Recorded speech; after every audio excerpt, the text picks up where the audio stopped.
BeachRC.com, the racers' one-stop online hobby shop. Choose from all the popular brands and variety in stock with super fast shipping and great customer service. BeachRC.com still has the local hobby shop feel with all the benefits of the internet. BeachRC.com is the exclusive distributor for Ultimate Racing, JQ Racing, Pro Circuit Racing Tires, Nitro Lux Fuels, and Assault RC Performance products. So fill up your cart and check out at BeachRC.com today. Techno RC. Techno RC. Techno RC is a premium manufacturer specializing in 8th and 10th scale high-performance off-road RC buggies and trucks. Visit www.technorc.com for a complete catalog of their products. Techno RC. Excellence in engineering. Hashtag Techno Takeover.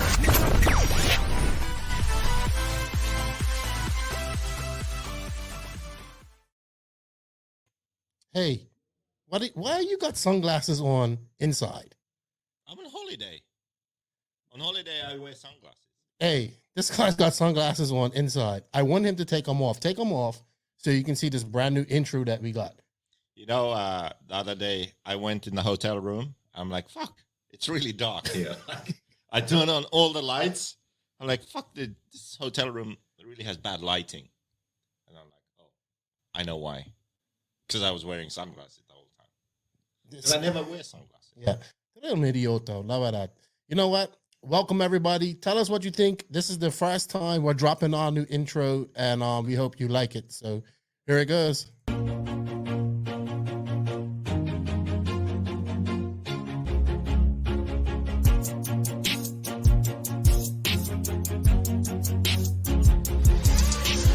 Nitro is the glory, but e-buggy pays the bills. Welcome to the No Name RC podcast. Get ready for some serious bench racing. But be warned, we speak our minds, express our thoughts, and sometimes things can get a little rowdy.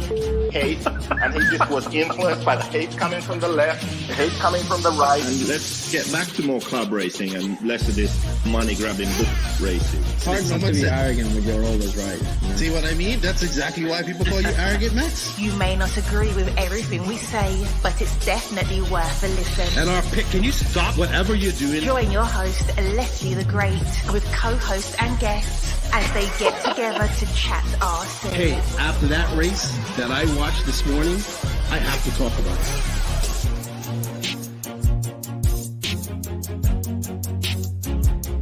Here we go. $100 right here, $100 throw. Oh no! I like this.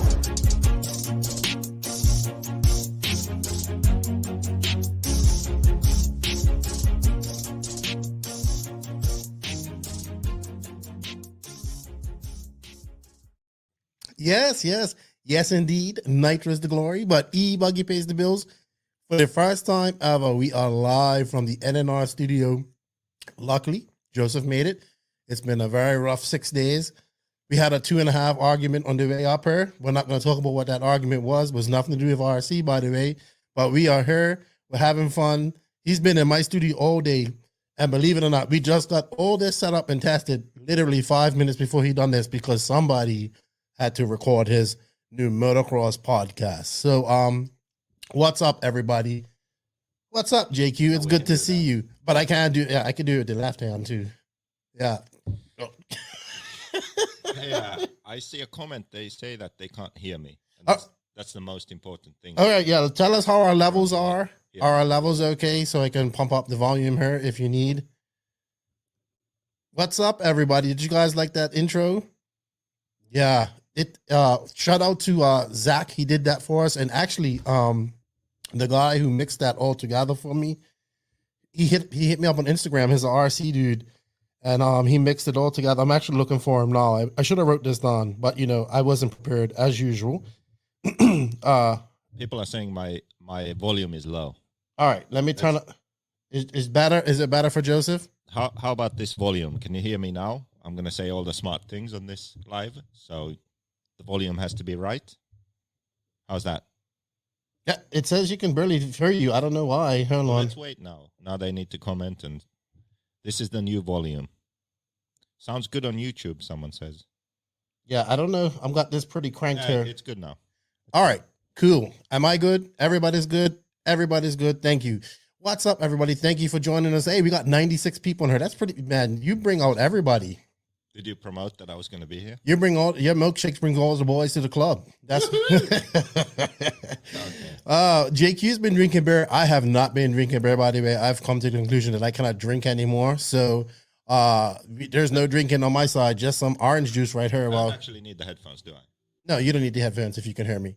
Thank you, everybody, for joining us. We greatly appreciate it. This is the first show of 2022. We're going to be talking about silly season and many other things today. But before we go on, I'd like to say thank you to all of the people that support the NNRC. We greatly appreciate it. We can't do it without you guys. You know, it's been a cool 3 years, 300,000 plus downloads, 160 official episodes right now. What's up, Joey Showers? So we're doing pretty good, and we're happy to be together. This is the first time Joseph and I have been together for 2 years, so that's cool. But I mean, yeah, I just can't I can't express how happy I am and how excited I am for 2022. Hopefully we have a great year of racing here. COVID don't mess it up, hopefully, and we're good to go. But it's starting now. It's actually probably starting this weekend. Also, shout out to the patrons of the podcast. We can't do it without you guys. Thank you so much for going the extra mile. And this year, we haven't really come out and done our branding yet, but our main sponsor for this year is going to be Invisible Speed. So we'd like to thank them. We're going to be trying to get that online course going and get it into you guys' computers so you can be, learning how to do some setup stuff and all that good type of stuff. For now, it's an invisible sponsor. Invisible sponsor. Yeah, because it's invisible dollars too. So yeah, I don't know how that's going to work. Invisible dollars. But the thing is that the invisible speed thing is something that's universal. So it's not tied to one brand it's universal for everyone. Yeah. Just like the podcast. And it's expanding to different classes of racing, even different languages, just like the podcast is. You're starting up a Spanish language podcast. Yep. We're translating the Invisible Speed course into Spanish. So, yeah, we're trying to do what we can to bring more value and more good information to people in different languages for different classes. So I think the two go together well. Yeah, I can't wait. Like Joseph said, Invisible Speed is something that I really believe in, and I think it's going to be great for even when the academy start happening and stuff like that. And you heard it right. We're going to be taking the NNRC to Espanol. I think Robert Batty is going to be helping us out, and my buddy Andreas and my buddy Don. And they're still saying your mic's low, but I'll figure it out. We're going to start doing that. I'm going to just pump up your volume a bit, Joseph. He's also moving all over the place. Okay. So, all right. And we're all recording everything through that, not through here. So I can't do anything. Yeah, he's in control of comments. So I don't know how safe we are with that. Oh, comments. Oh, let's check comments. All right. So also, I'd like to shout out to High Tech RCD. They're staying on for another year. Actually, they're going to be sponsoring the NNRC booth at DNC. So you could come check us out there. I'll be there hopefully all there for DNC, and the NNRC will be based in the High Tech tent.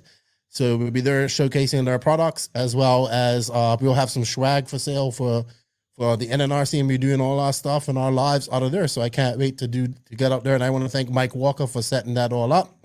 He's the man at High Tech right now. He's getting them going and just showed me their new logo, and I'm happy about that. It looks great. Shout out to Chris Nelson and his family, TNR Fuels. I can't wait to hang out with those guys as well as DNC. They grew so much last year, he was telling me. I'm so happy for him. And he has a big project in his works, and he's going full in the fuel as well. Obviously, shout out to Mayako. I got my bag back there. Product placement, JQ wants it back there. It looks great. He's supposed to be building my car, too. He's built the shocks. No oil, just built the shocks. That's all he's gotten to. So we have time. Yeah. All right.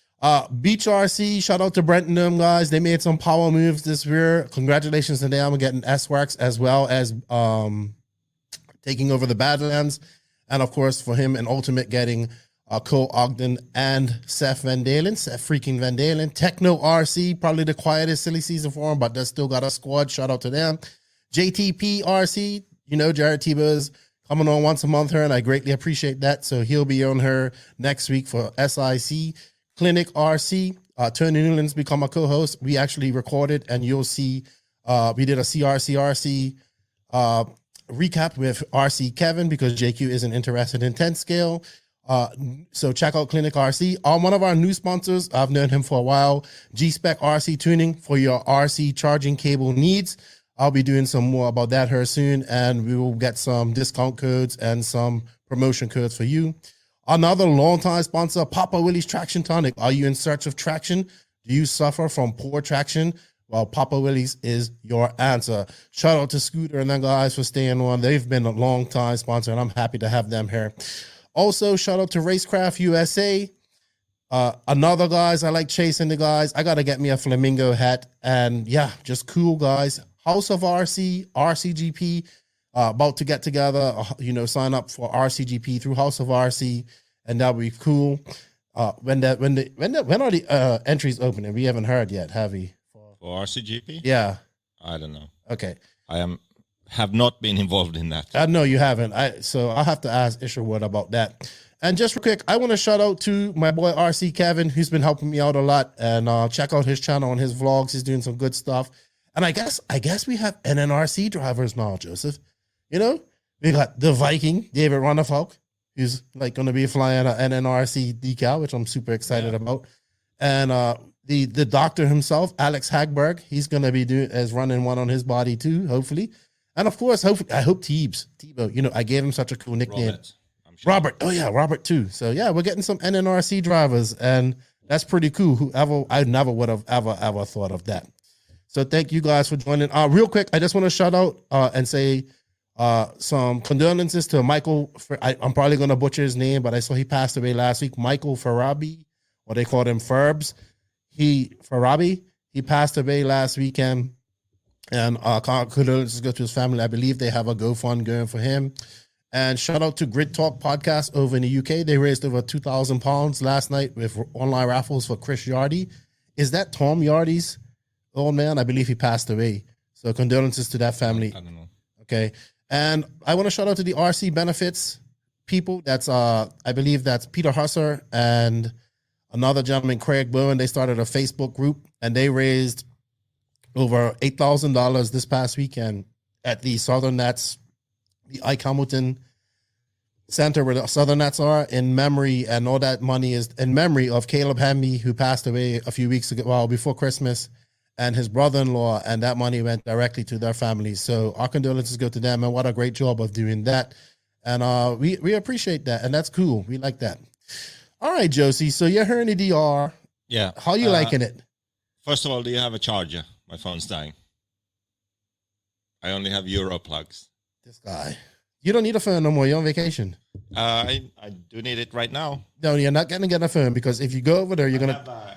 Do you want me to go rummaging? No, if you go over there, I think you're going to fall over all these wires and cables that we have all over the place. So just sit your behind right there, and we have to talk about a lot of things there.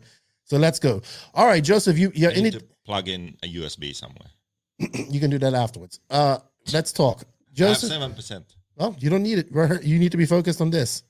Focus on this. I'll bring this up at 3 again.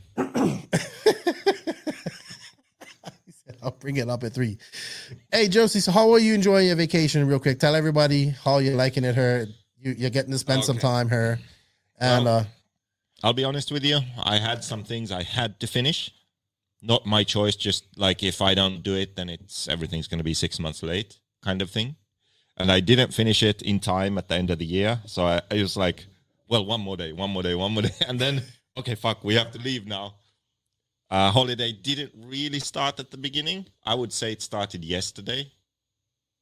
Yeah, I think so. Even yesterday, I still had to do some work in the morning. So today was really the first day when I didn't really have to work. I did some emails, but tomorrow we're going to get a SIM card. I'm going to switch my phone off, and I'll have a different phone just with WhatsApp. I can message you, and then the holiday will start. Yeah, then I turn into his secretary for some reason for the next few days. So then maybe 5 days, like pretty much offline. I think that will do good. Sweet. All right, so real quick, Joseph, Congratulations. I haven't even said that to you since we've met. So congratulations. For what? On in person, kind of you made the biggest move of SillySeason this year. We're going to talk about that, but I didn't even say that to you. Have I saw you? Cheers to my natural lemon juice or orange juice as it is. So we're going to talk about that and more, but we did make some New Year's resolutions before we came here. We said we're going to make some New Year's resolutions, and I have a couple that I want to. Okay. So I have one is that in 2022, my goal, among many other things, is for people to stop referring to as entries as actual people at races, and let's just say, there was actual bodies. That's one of my pet peeves that I want to get fixed. That's for sure your number one pet peeve. Yeah, I get so triggered when I hear that. My next New Year's resolution is to race at least 3 times this year at some point. Okay, so DNC, e-buggy, because you're not allowed to run nitro. At least at DNC. Too much going on. Okay, we need like very low maintenance Lefty. Okay, charge the batteries, turn it on. That's it. No tuning, pit stops, nothing. Okay, and by the way, if you ever run nitro, I'll pit for you with only my right hand. Okay, just so you know how it feels. Okay. Yeah.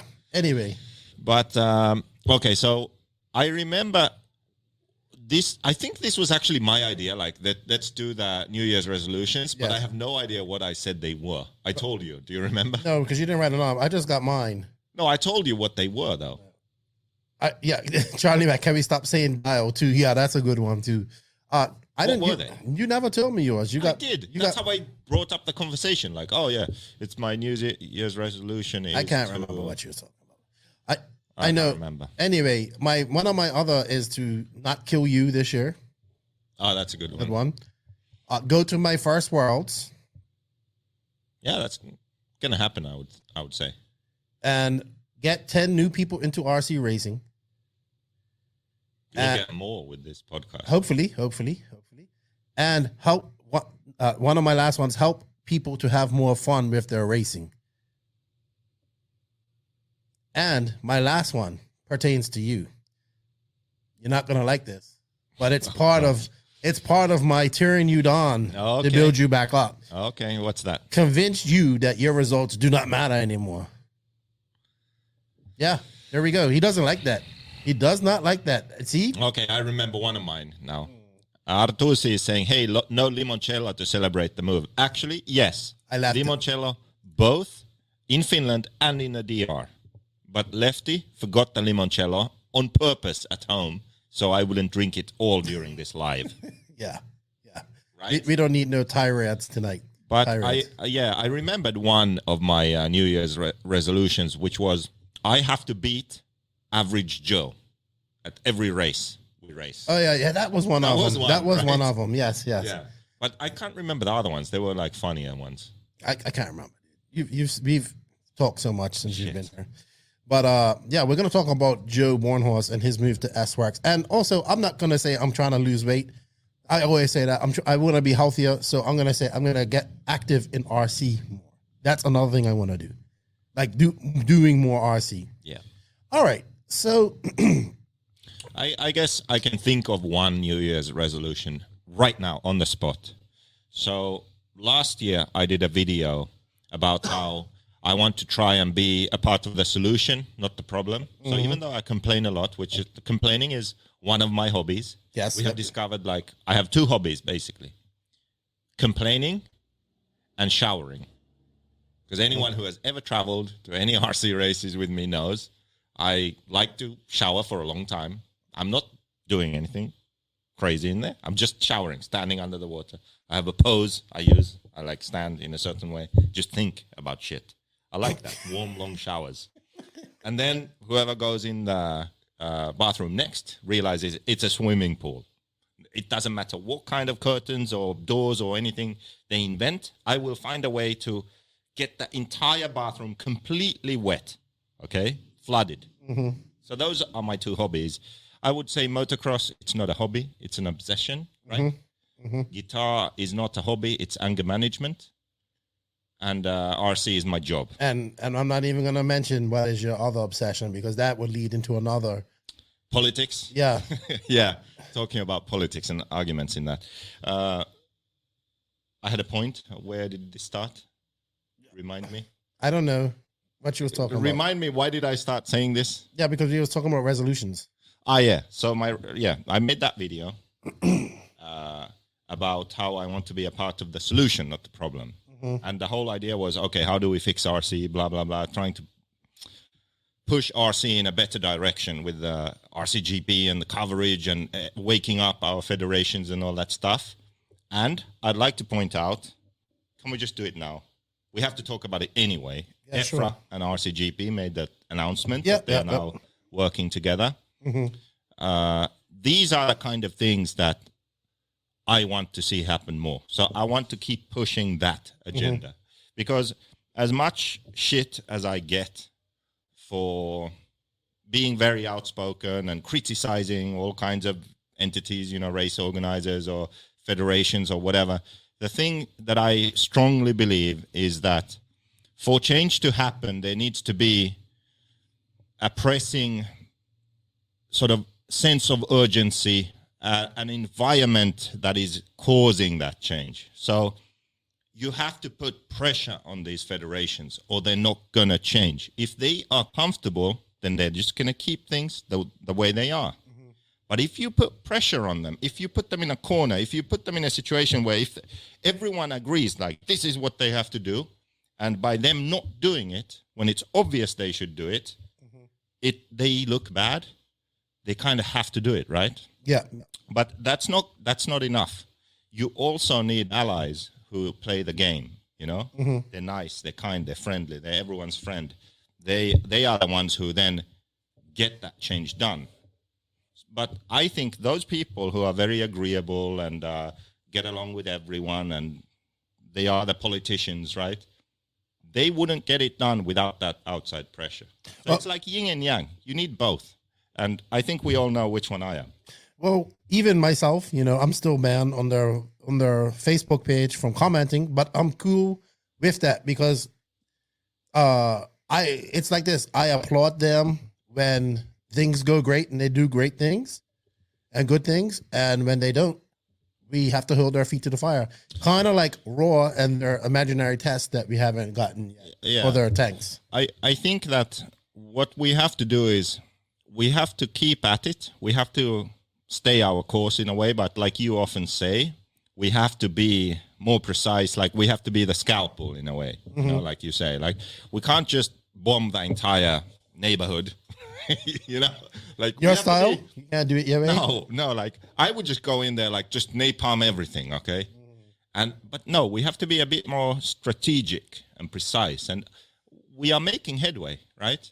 Somewhat, yes. I believe so. I really think so. Not just with this announcement that EFRA and RCGP are now officially collaborating. I mean, what does that mean? They officially endorse each other, but they haven't done anything, so we need to stay on them to do something, actually.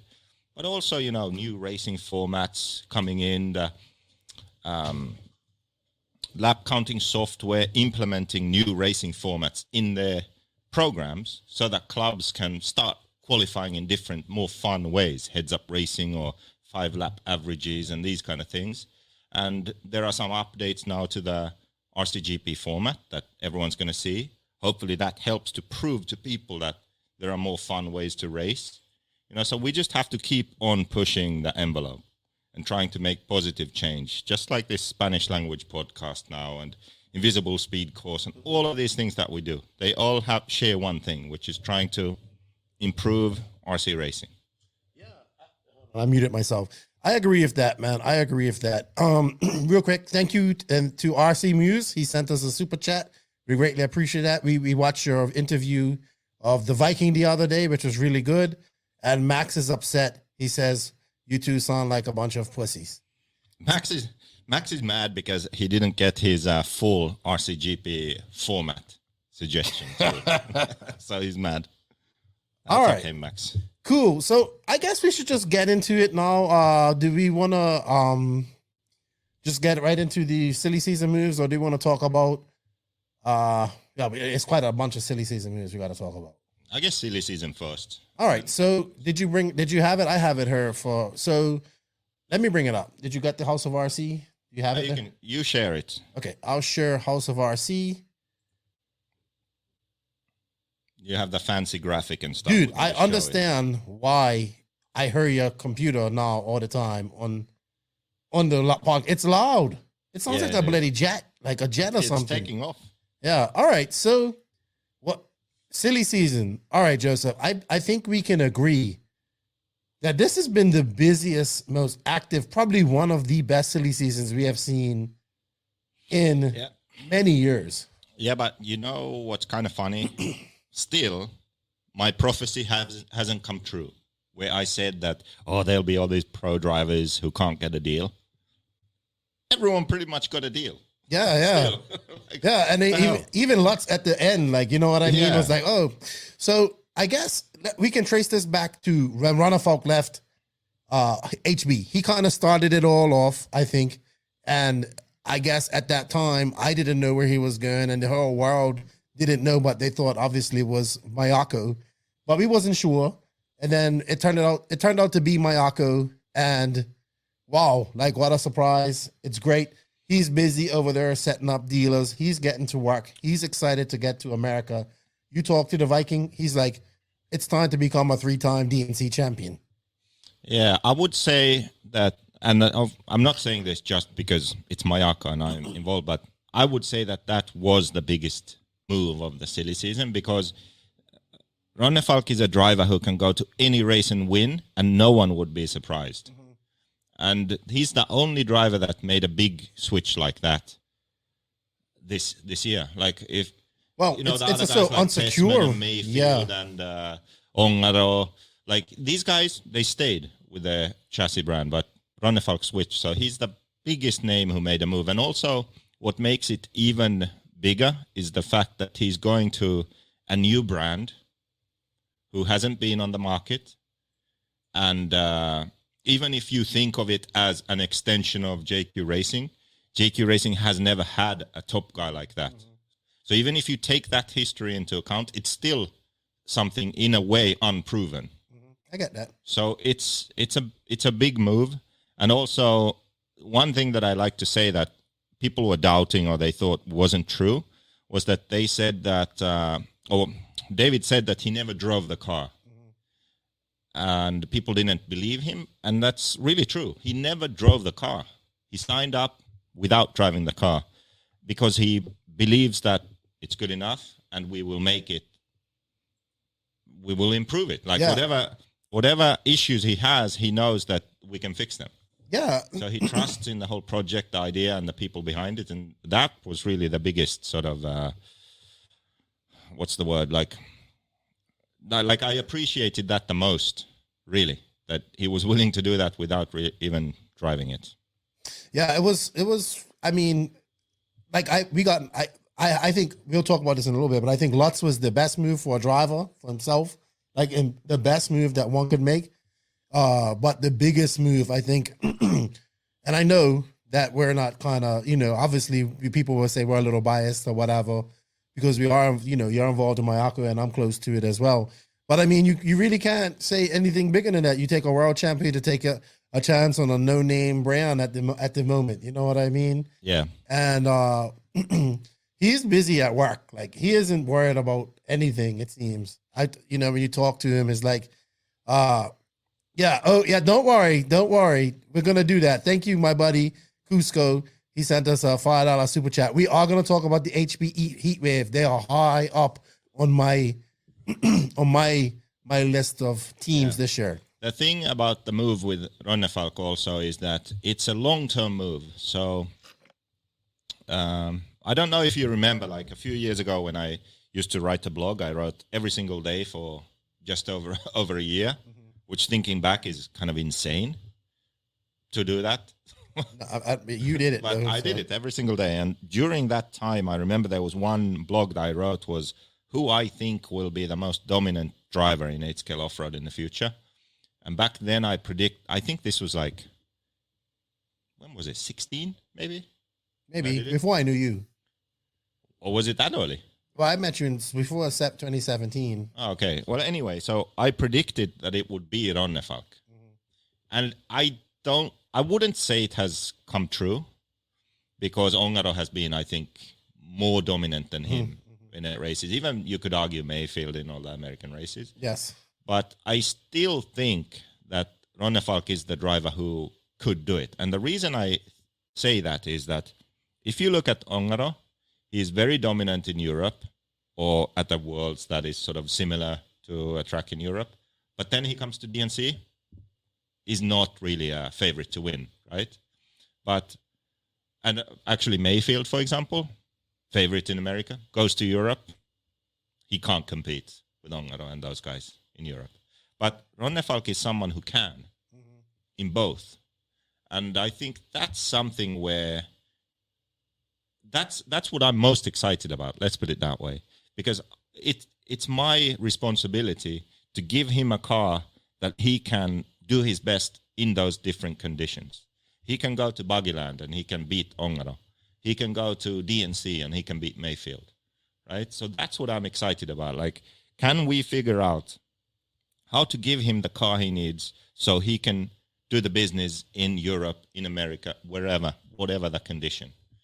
So, yeah, I'm really looking forward to the coming years because of that fact. I know he has the skill. He's good enough. He can do it. You just need to give him a car that can. Right. And I've said this before. He is the right pro that would do this. You know, like Mayfield can win races, but like Mayfield's not going to go set up dealers and stuff like that and get things going, which Ronnefalk's doing, you know what I mean? And that just comes from his, you know, his wit. He gets it on that type of thing. And I'm not saying nothing about Mayfield. You know, Mayfield's awesome and he's going to sell stuff just with his name. He's earned that right. But Ronnefalk kind of, you know, is out there getting it. We know because he's, you know, we see what's going on. Just to elaborate a bit more, like why I wrote that back then is that Ongaro has a very special kind of setup and driving. So, like from an engineer's point of view, it all makes sense why he's so good in Europe and why he's not that good on American tracks, right? Because the way his car is set up, it's loose, and you have to drive in a way where you maintain your momentum around the track and you're very precise and smooth on your inputs. That's fine, but you can only do it when you can maintain your speed in that way. Like that one DNC where he was battling for the win with Mayfield for a long time was like, I was actually surprised he did that well. You know, because he even did like unintentional donuts. His car was so loose, yet he was up there. I was amazed, you know. But that's the thing, like he has a very particular way of setting up his car and driving, which is very strong on certain tracks and struggles on others.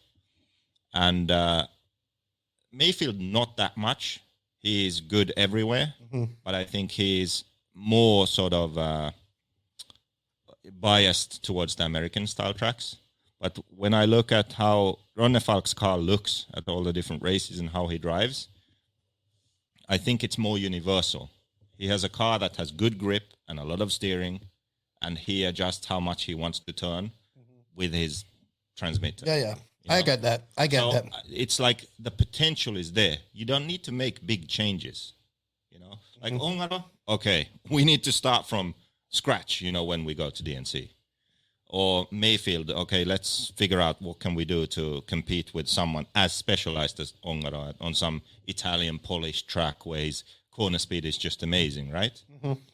So when I look at the way Ronnefalk sets up his cars and the way he drives, I think that the potential is there. So yes, very excited about. Yeah, I am too. I can't wait. All right. So thank you to Pete Martinez. Mucho gracias. I appreciate that, my friend. Pete Martinez. Don't worry. We're going to do the history of RC and NY and New York City podcast. And oh man, thank you, RC Muse. This year, right off of Spain, it will be a very good opportunity for European drivers to win. Yeah, I agree with that. That's for sure. You know what about the Radovan Worlds? I'm curious to see how much they change of the track. Me too. Because I've been trying to find out, like, what will they do? Like, is it a whole new track? How will they treat the surface? I don't know. It seems like they sound like they don't even know. and I have a feeling that it like they won't change the whole track basically. Yeah, like, but too expensive. It's whatever they have at the warm up. I wouldn't be surprised. Like that's the same thing we have at the Worlds, and whatever they have at the warm up, most of it they probably already had for a while. I wouldn't be surprised. Seriously, I wouldn't be surprised. Oh man, look at Max. Max is up. Max, are you back in school yet, Max? I don't know. Any track is a good opportunity for European drivers. All right. Well, where's your list? You have the list of drivers. Have you lost that already? Okay, so well, we had this, which is like showing all the moves, which is on House of RC. But yeah, I prepared a list, so let's just go through it. Okay, let's just start at the top. Okay. Average Joe. So Joe Bornhorst goes from Techno to S-Works. Yeah, not surprised at this. I mean, I think it was, in the end, I honestly think this came down to probably Seth and Joe on the chopping block at Techno.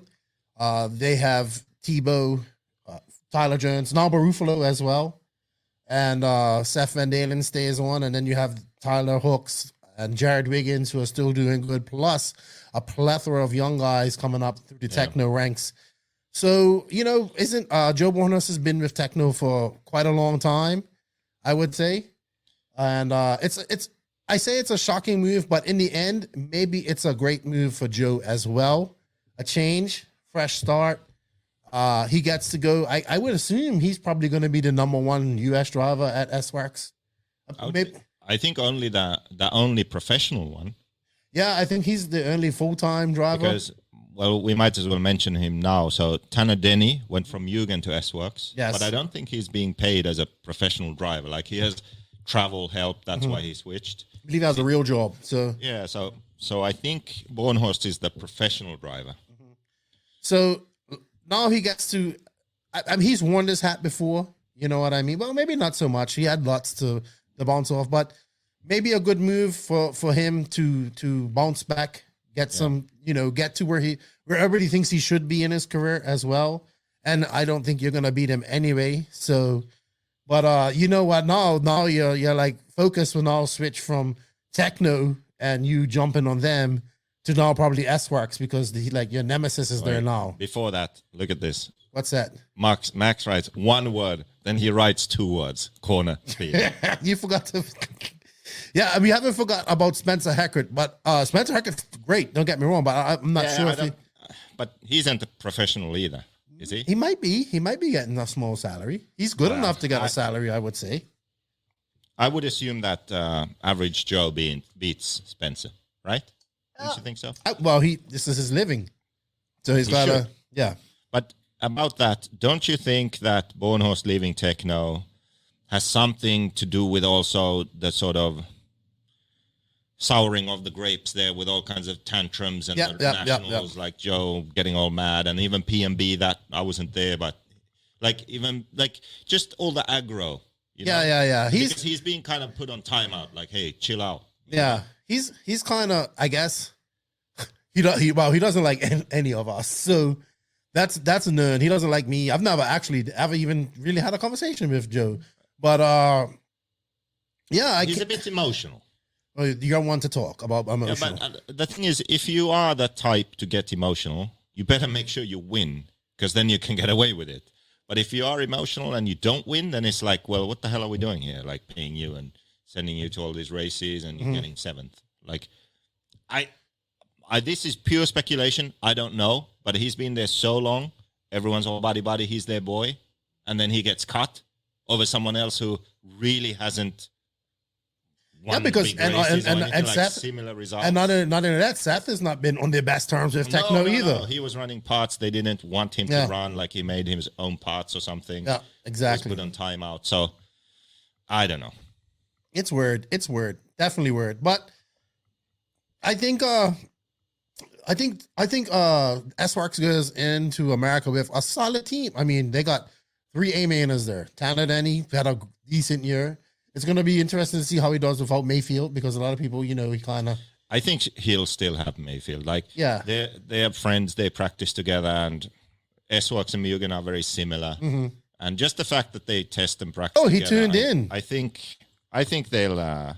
Maybe, Bornhorst can tell us the backstory behind his move. Maybe. But to go back to Denny, I don't think it will be an issue that he's running an S-Works compared to running the Mugen with the help from Mayfield and testing together and practicing and all that. I think he'll be okay. Do you think Bornhorst will adapt to the pillow balls easy? That I don't know at all, because I don't know what he prefers, like what kind of driving style he prefers. But the S-Works actually, I think, would be easier than the Mugen, because the way the S-Works is, you can have the rear end similar to where the rear end sort of grips. So you have the smooth steering front end going into corners. It's easy to drive. Then you get on power, and it doesn't want to suddenly oversteer because the rear also grips. You see what I mean? The Mugen is different, where the front end is very numb. Then you get on power, and the rear end wants to turn the car. So that's what catches people out. It's that feeling of like a disconnect. It pushes, it oversteers, it pushes, like what the hell is going on? So I think for someone who's run like a C-Hub style for a very long time, going to an S-Works is an easier move to a pillowball car, because that jump isn't so big. So I think he'll find that he can make the S-Works easier to drive for him. Okay. Well, that's I don't. You think your New Year's resolution is to beat him, and I just don't see that happening. He'll make A mains, and you won't. I'll have to make A mains then. Whatever it takes to beat the other average Joe. I need to be the top average Joe. Okay, it's my New Year's resolution. You ain't beating Joe Bornhorst. We'll see how it does, though. Maybe just the change of scenery is good for him. You know what I mean? Yeah. And he can be average somewhere else, See what I mean? You just poked the bird. I can't take you anywhere. All right, so let's talk about techno real quick in terms of things. They got Barufalo, Seth Van Dalen's with him, Tyler Jones, Jared Tebow. It's kind of like they threw those guys all in against each other last year, and the top three came out, and I think they still have a very solid team. And when Barufalo comes to America, he's going to be making. Go to America? He's going to DNC. He said so. That's going to be interesting. Yeah, but there's another techno that can be in the A main there with him. You know what I mean? So it's going to be interesting to see. I think techno just kind of, they got rid of Kyle McBride. Well, finished with Kyle McBride, picked up Barufalo. I don't think we're going to see an increase in sales and techno in Italy and stuff like that. But, I think I like Barufalo. You know what I mean? I like how he drives, that nonchalant attitude. I'm curious to see how Barufalo does in Europe. Yeah, it's going to be interesting. So do you see that Bornhorst is saying that he's going to be average Joe number 2? Where did he say that? Look, I put it on screen. I would rank him down lower than that. That means that he's... No, he's talking about you. I know. He means that I'm going to be number 2. But I think you're going to be like average Joe number 4. What other Joes are there? That's exactly. Joe Pilars starting to race again? Or what? And you are right. RCX, Joey Bourdon had a very impressive year. These young guys are coming, man.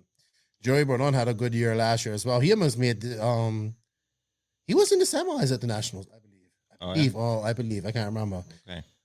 Then we have TLR. So Fuller left TLR and went HB. Big surprise there. Big surprise.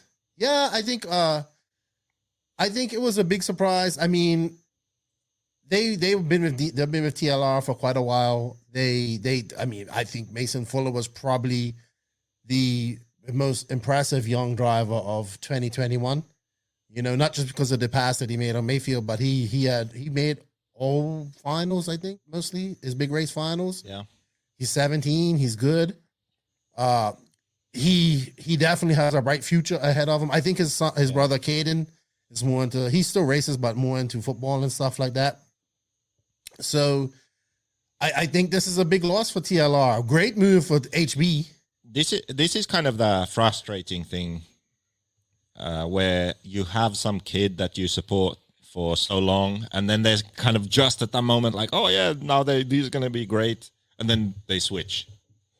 Like Kilic, long time Nemo Racing, them supporting all that shit. Then he has one good race, podiums, Euros, gone. You know, Fuller, clearly on the map now, gone. You know, it's so common. Like right at that moment, and just done. So I don't know. Well, I think for them, yeah, he's just going to keep on improving. He won this past weekend at first race with HB. Yeah. So brand new car, very different to his own. Beats Tebow, and who else was there? Seth and Allen. Yeah, Seth and Tebow. So well, I mean, he's also beat them there on the TLR, but we're not like, let's be honest, the HB car is probably one of the best cars out there at the moment. So, and you know, I said this on the turn and when on the turn with Mark Santeria and Bobby Wood the other day, and I stand by this, and this is no disrespect to my boy Cole, but I think that Mason Fuller is going to be HB's top driver by the end of this year. That's a bold statement, but I think so. Yeah, I think so. Not because, okay, so let me get this straight so people don't get upset and say, well, Cole is definitely fast and faster driver, but it depends which Cole shows up. You know, you got the Cole that can come from a lap behind and unlap himself and kill it. Then we have the Cole where he makes a mistake. Monterita says, I'm on crack. No, I honestly, I wouldn't be surprised if that would happen, if he would be the right by results, because Mason Fuller is getting those results. Yeah. I'm not saying that Cole, he's as faster than Cole Ogden. I'm just saying Cole Ogden, you know, it's either he's going to win it or he's going to be 10th. Do you have a good lawyer? Why? You're going to get another cease and desist. From who, So, HB? The thing is that the team that he was running for before, their car was not necessarily as good and easy to drive as the HB. I agree with you there. But he got the results with that car. Now he has an HB. Yeah. Okay. So I think even that, when they get that HB dialed for him, he will have even more confidence to push. Yeah, and he's good. Like he isn't scared. He's like, I like him. Like I know his dad. I like he's not being he's being a champion. He's not being a fanboy. Like, you know what I mean? And it's I think now HB is kind of that position that Techno was in. They got Cole. He's obviously moved up to number one. You know, been second number one in America. But overall, when Ronald was there, he was number two. Yeah. Now, it's easy to be a number two driver. Very easy to be a number two driver because the number one is always there to, you know, not saying that they ever carried him, but I've seen Cole with David and Adrian, and it's a different Cole that I've seen at other races. So I know that when he gets around David and Adrian, he was at another level. Now he has to step up to this level that David's at. And then he has Jackson Brunson, who's probably the next guy after this, is 21, an age I'm talking about, who I just interviewed her the other day. Pavitas. And now you have, and then the Fuller brothers, or let's just say more Mason than anybody.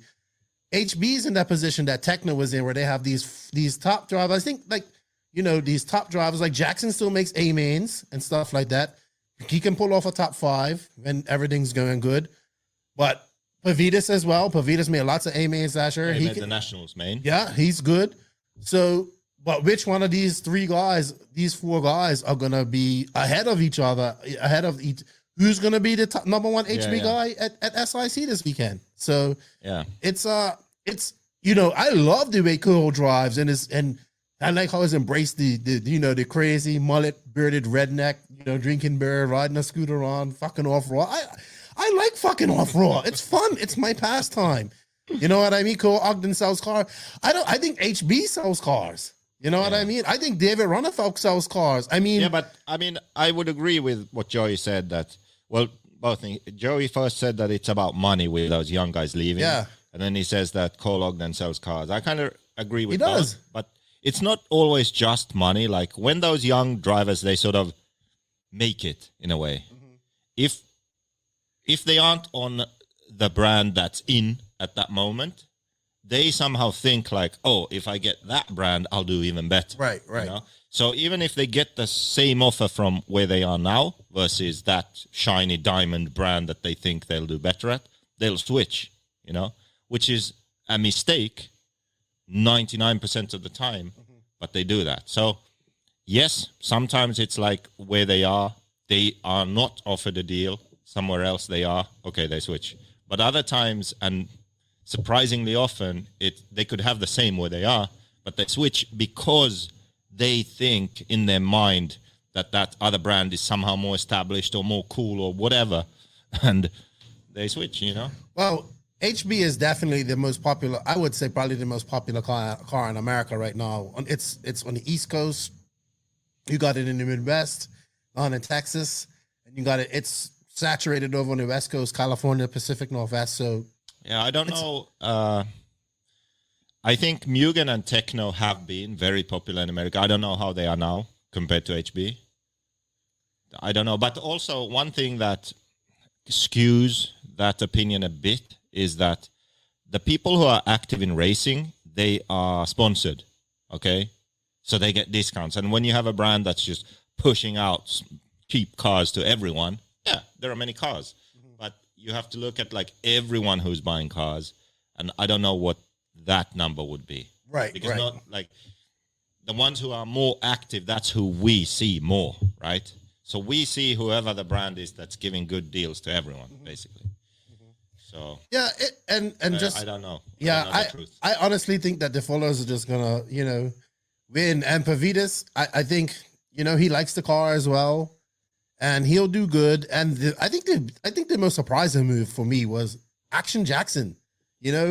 Wait, before I forget, one thing. To what I said about the cars, like who is actually the biggest, I had an idea for this. I spoke with House of RC about, to where each manufacturer would be able to input their sales quantity of 8-scale buggies, nitro and electric, and even truggies, for example, or maybe even other scales too, anonymously. But House of RC could control it in a way where they know who has been sent the link to provide the statistics, but they don't know who has then inputted. So let's say there are like 12 brands, right? So we need 12 responses to this form. And if everyone is honest and puts in the numbers, then we can know the sales of 8-scale nitro buggies, for example, annually for these brands, but we don't know which is which. Do you see what I mean? Like, we don't know how many Mayako sold or how many Associated sold or TLR or HB, but we have the numbers. That would be something really useful, I think, for everyone, because we would understand that true size of the market.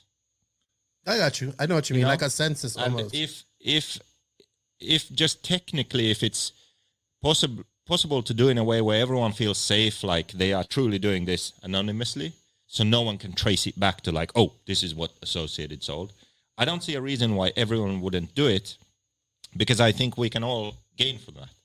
We have an understanding of where the industry is at, and if it's growing or shrinking, or like if we make some changes, if it's helping, right? I think that would be something really good. So I hope they will manage to set that up so we can have actual numbers that the CEO of Associated goes in and puts in the numbers, and Horizon for TLR, and that numbers are real. We just can't connect them to the actual company. You see what I mean? I get what you mean. That would be really cool. I hope that happens. Yeah, there you go. Make it happen. That's his new project. Yeah, that's, well, one of them. All right. So real quick, let's touch on Ryan Pavitas. I think he's going to do well. I mean, we talked to him as well. So he looks like he's happy there. He has all the guys in California that can help him out with that car. I see Pavitas being better too. Like, with the car and just with all the amount of people that he has around him to help him out with it. I don't know. He always said, but he said to me just is never really comfortable with his AE car as well, so. Maybe. But he did well with it. It's like he was at AE, like they're right there also. Yeah. Like he had a lot of people around him too, so. Yeah, I would say so. Hey guys, share this. We had 178 people online. Let's try and get over 200 tonight. We haven't had 200 over a while. All right, Jackson Brunson. I think for me, even though like Jackson Brunson isn't a top 3 driver or even a top 5 driver, he makes mains. But when he left Associated, and I actually interviewed him. He's been with Associated for quite a long time. And I mean, his really good friends with Spencer, and he gets along with Saxton and all that guys. I was actually surprised he switched. Me too. I was so shocked. So shocked because how close he was with those guys. And I talked to him, and he just says, he goes, I want to, like most people, I want something different. I want to try something different, see how it goes. I think he lives in Georgia right with Cole, hangs out with Cole, all that type of stuff. So, yeah, everybody's saying people sell cars. Man, I think the HB sells itself, to be honest. Well, no, it's like you need to have the people there, and then you need to give good discounts. Yeah, that's what sells. That's what sells a lot of HBs too. Discounts, like anything else. All right, who else? So HB, powerful squad of drivers going in. Oh, Jessica Paulson also switched to him. I guess that's the other European big move over in Sweden. I heard from some buddies were telling me that would be the death of HB. I heard that too. Sorry. COVID I knew you was going to say that. No more beer for you. Death of HB in Sweden, but we'll see. Yeah, no more. Oh, thanks for sharing. Okay, all my family stuff lately. All my stuff. No problem, Anthony RC. Yeah, so I don't know. And Mejubi also. Mejubi to HB, so that's a good move for France. I think Thomas Musso is... Yeah, he's still HB. Yeah, still HB. So, solid team. I mean, they saved a lot of money with getting with no Adrian. Yeah, but okay, they spent all that money back out again. Okay, so I know because Mayako was looking to get an American driver also. Right. So there was obviously Ronne Falk. He's European, but he's sort of a global driver. But then the idea was to also get an American driver, right? So like Pavitas, Fuller, they were at least on the last finishing stretch. And I know that HB was very aggressive at signing a bunch of people. Yeah, so they spent all that money out. Okay, we save money on Ronne Falk and Adrian. Let's just throw it at all these people and see what we can do. Yeah. That was the feeling I got, because it's like, like when you have an auction, so you're like, $100, 200, wow, yeah. And then at some point you're like, okay, this is getting a bit ridiculous, so just take it, like that's how it was. That's how it felt. So I think they are actually yes, they don't have Ronne Falk and they don't have Adrian, but they are spending money, let's get that straight. So yes, Pavitas, Brunson, Fuller, Mejubi, new signings. Was there someone else? Paulson. I think Moorish, her dad's going to be the distributor. So yeah, but those guys didn't switch for free. No. They are all spending money on those guys. Yeah, not just the free stuff. No travel. So, all that stuff. So it's interesting to see if that costs a lot. People that costs a lot of money. That type of having that many people on your team and trying to get travel and all that stuff. It's hard. It's a lot of money. Yeah. A lot of money. So yeah, but they do win the Kool-Aid Award, but they have a squad. Yeah. How long is it gonna last though? I don't know. Oh, and I'm gonna stoke this flame right now. Just throw a little gasoline on this one. I definitely think there might be a little bit of HB rivalry towards Mayako coming on this year. Just a touch. I think you can maybe stoke that during the year. Yeah, stoke it. Well, remember when you almost got beat up by Team HB at DNC? Oh, yeah, that too. Yeah, they haven't forgot about that one. Yeah. But I definitely think that David was their top guy, and it kind of left a year. Maybe they think you stole David from HB, but you didn't. I know the story with that. So it's gonna be interesting to see. But dude, they got a squad. Techno's got a squad. 4 guys, roughly, if Buffalo comes. HB's got a squad. Not just 2 drivers, but 3. HB has 3 possible drivers that can make amen at. I would say, you know what? Mayako has a squad too. Yeah, quite a squad. Like a scalpel squad. Yeah, it's a European squad. So we can talk about him next. So it's not even made official online yet because we didn't have a picture. But so Alex Sanketin.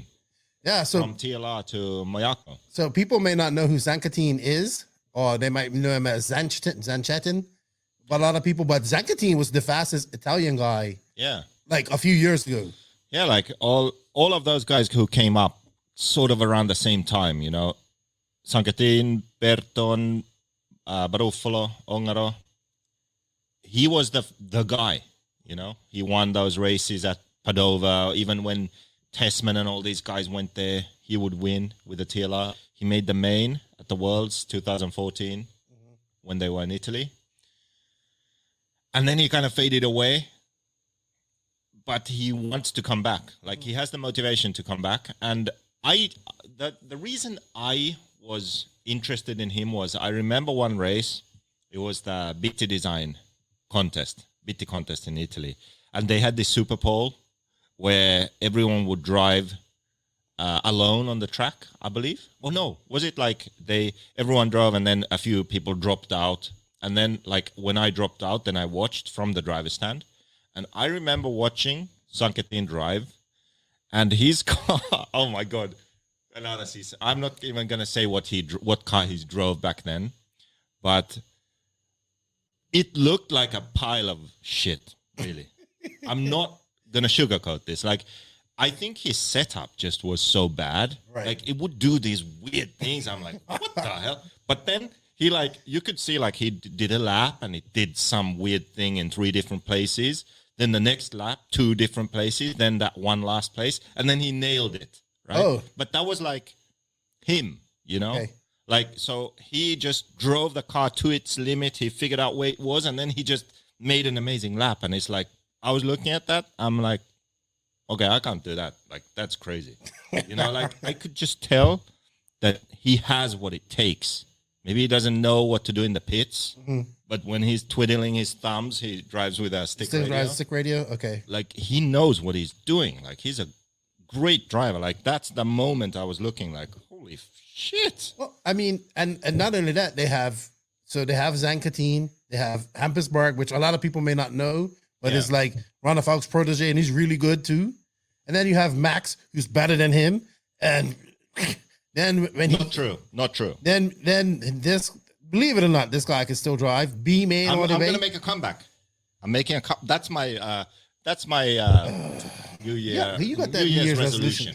You got that. How about not making a comeback? No, I'm definitely maybe then you would have a comeback.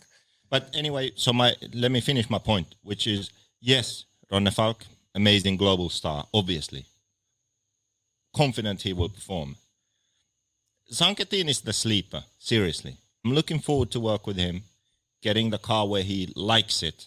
Even if he doesn't know what he needs, maybe I can help there, because I know he has what it takes. Okay?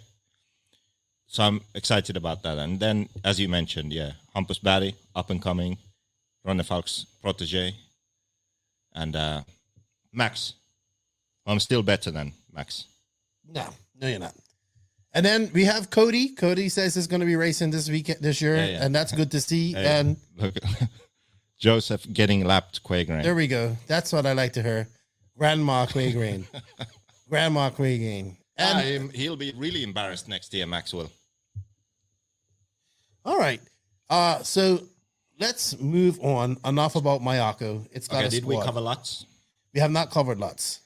We'll cover lots, then we'll go talk about the AE and TLR, what's the word I'm looking for? Purge, or the purge of drivers that they had.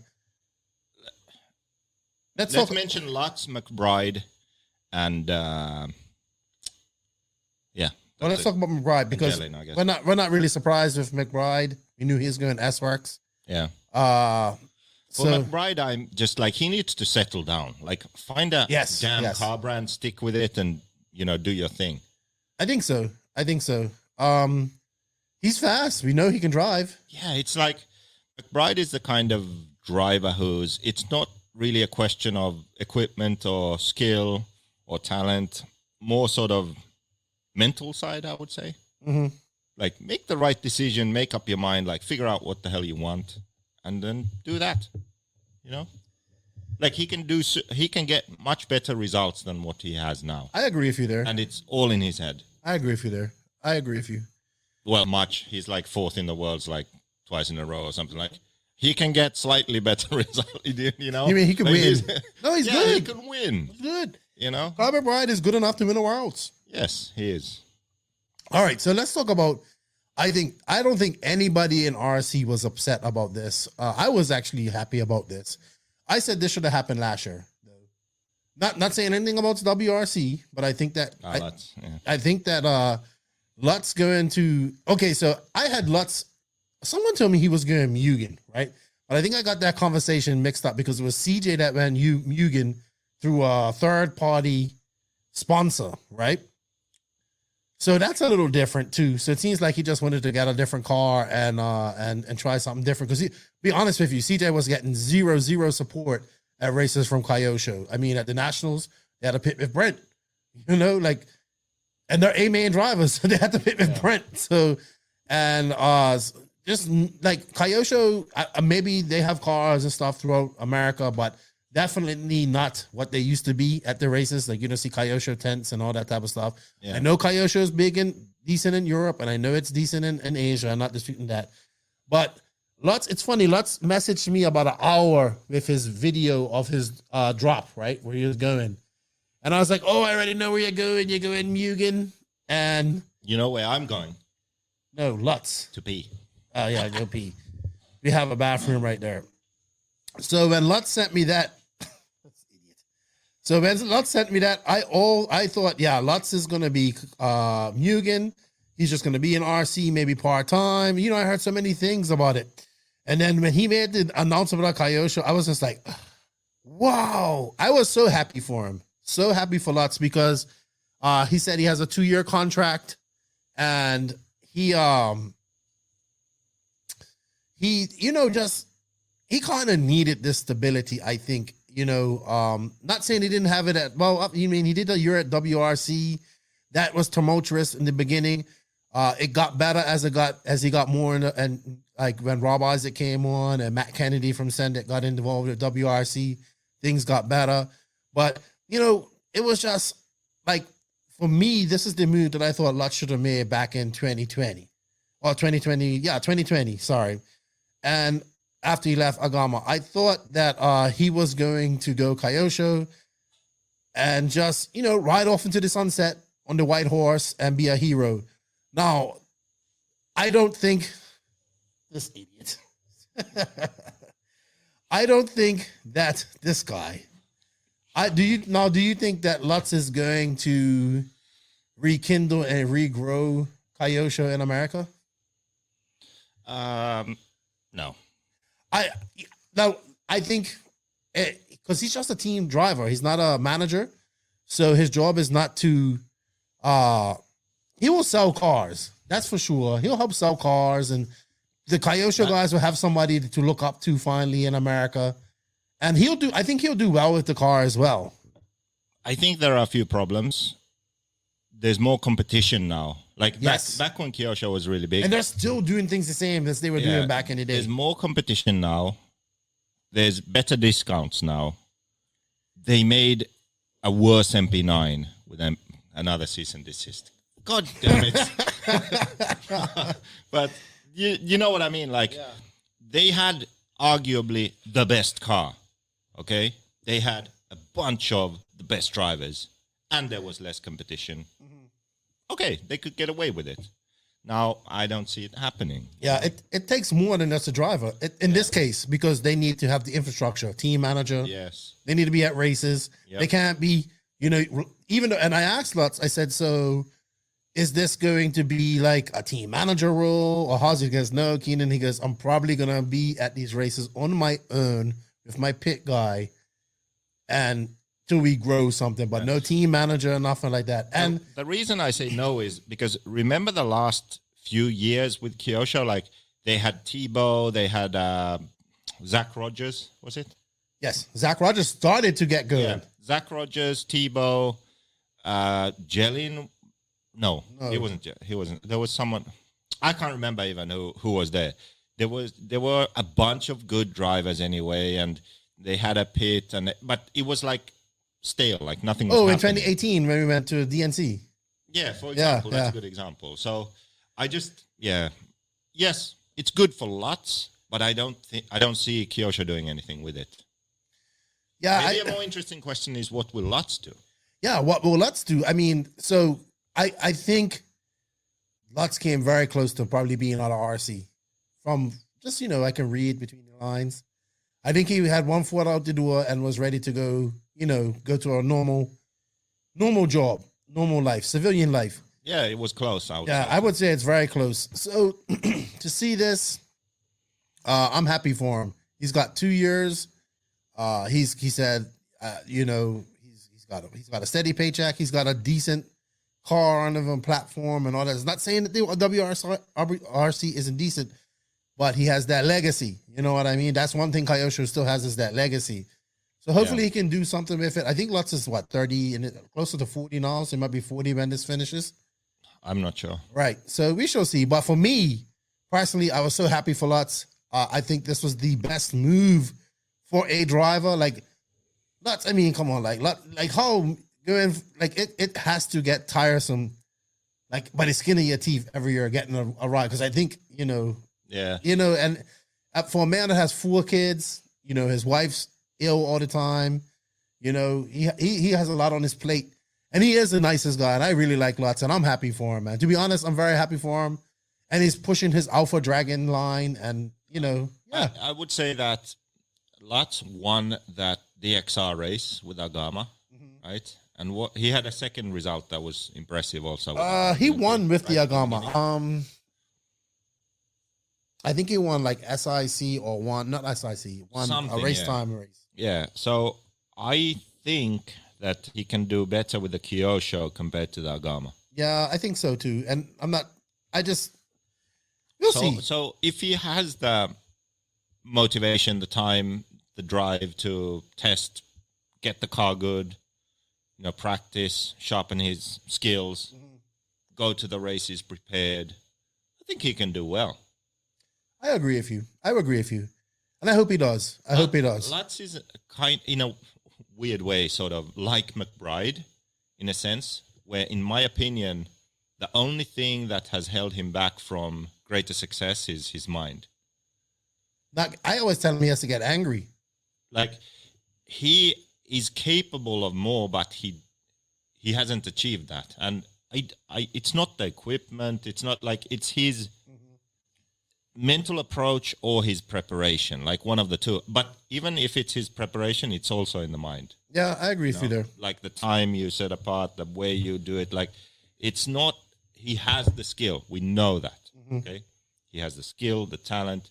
He has had the equipment. There's no excuse. Like, why? As Tony Noonan says, Clinic RC, we'll see this weekend. We will see a lot this weekend. All right. I want to touch on WRC real quick. They made some not big moves like with Lutz and all that stuff, but I definitely see their team growing throughout America and also in England and Europe and stuff like that. So they signed Austin Woodyard, who was a very good young Serpent driver out of the East Coast, and it looks like he's going to be there. And Spencer Klein is a Midwest guy, young kid that's coming up, and Chris Morant is another Midwest fast guy. So while they didn't make any really big giant moves, they got some decent regional fast guys, and they also race on a national stage. So it's going to be interesting to see. That they actually are growing. Like, they got regional managers all across America, like kind of like what we had to do with JQ Racing. Yeah. So I see all of that. And hey, what's this trivia question? So it's been here for a while. All right. So we have a trivia question from Benjamin, because we're gonna cool. I got it. Thanks, these lots. Yeah. Hey, thank you, Daiquiri man. I need your address, dude. You won a hat last time, and don't worry, everybody who I have to send out, we have to get their Christmas prizes sent out. I'm working on it. I've been busy. With this guy. Were you pointing at me? Because you've kept me busy the last few days. Yeah, so go over that question, then let's finish up the silly season. Then we have to go interactive. Okay, because this is live. Yeah. So yeah, the audience. We'll do the question when we go to the interactive. Oh, okay. So you have it all planned out. All right. So biggest for me. All right. So let's go to TLR. TLR lost the Fullers. They lost a bunch of guys like Jose Alvarado, who I never thought would leave TLR. Bryce Beaver, all these regional fast guys out of California. Zankatine. but I haven't seen much people go back to TLR. Tom Rennerconnect, who I'm saying his name wrong, or Tom from R1. Tom R. You know, he goes to CRC and wins it for X-Ray. First ride out of TLR. Mason Fuller goes to Hobbyplex and wins it for HB. Yeah. How does TLR feel right now? No offense, TLR. I'm just saying, it feels, you know. Who does TLR have? They have Cav Fend, and Cavalieri. And Kev. Fend and Cavalieri. I'm sure they have some other drivers too, but I don't know who on what level. Okay. In Europe, they have Fend and Cavalieri. Right. Okay. Yeah. All right. Associated also, they had Clancy, Mutt, Pavitas, Bronson leave, like B team guys or whatever they Well, if they're B team, you're C. Yeah. I'm the J team. Yeah. But I'm serious. Like, okay, they have Rivkin and Aiden Horn and Cole Tollard, and then they have Ongara in Europe. Yeah. You know, like, it just seems like they still need an 8-scale guy only in America. There. Still seems like they need one. Saxton. Well, they signed Jermaine Robinson too. Oh, okay. And then it's funny, Bryce Beaver and like all those guys went to AE. I think Jermaine Robinson was a good signing for him. He's fast, young guy. Yeah. He's gonna be fast. Okay, let's cover engines quick. So we had Ogden, maybe the biggest move. Yes, very big move. Like Reds for life kind of 8 guy. years. 8 years. 8 years with Reds. He goes ultimate. Yes, big power move for ultimate and Beach RC. Congratulations. So OS based engine now. Let's see how that goes. Seth Van Dalen over to them. I mean, from block. Yeah. From block to ultimate. Yeah. And engine wise, I mean, ELSC tune got Cavalieri. Good move for them. Will it help them sell a lot of engines? I don't know. I like the looks of the engines. I don't know. Red seems to be the big engine loser this year. Well, they got Barufalo though. Okay. Reds went. Yeah, and they have Fuller. I guess Fuller will be their guy in America now. Yeah. Yeah. Then Rodney Falk, obviously, it was kind of the catalyst of his whole switch. So yet to be announced. Course Attack. Yeah, that's what he's running on his bodies, stickers and stuff. If you don't have any performer in at Course Attack, and yeah, I guess we'll find out what that is in the coming weeks. We will. Who else? No big tire moves. Like J Concepts didn't really pick up anybody big. I don't think. I think Hot Race. They signed Berton. Maybe he's been like open, running whatever. Or maybe he was AKA, I don't know. Yeah. No, I think he was running, because I saw at Buggyland, I think he was running Hot Race and AKA and like mixing stuff. Mm-hmm. So, real quick, back on engines, Walter Carpenter brought up something. Joe Braunhorst and Rivkin are going to be running Drake engines. Oh, yeah. And let's go. Let's get back on engines. Actually, that reminds me. So I saw this picture, which was like the ultimate picture. It was Joe Braunhorst wearing a Drake t-shirt. And then you sent it to me and, hey, here's your best friend. And then I replied, wearing my other best friend's t-shirt. Yeah, there you go. It's like the enemy of my enemy is my friend. Oh my God, that's amazing. So 2 reasons why I need to beat Bornhorst. Yeah. So, but this means that Drake's these guys are gonna be getting contingency. Oh yeah, Drake is. I did not see that. Tyler Jones as well. Drake engines. I did not see that. All right. Drake is expanding. Yeah. But what it is, I'm signaling to end. I don't mean his waistline. No, he's lost a lot of weight. I know. He's expanding. On I need to follow the Drake's way of dieting. Also, is on.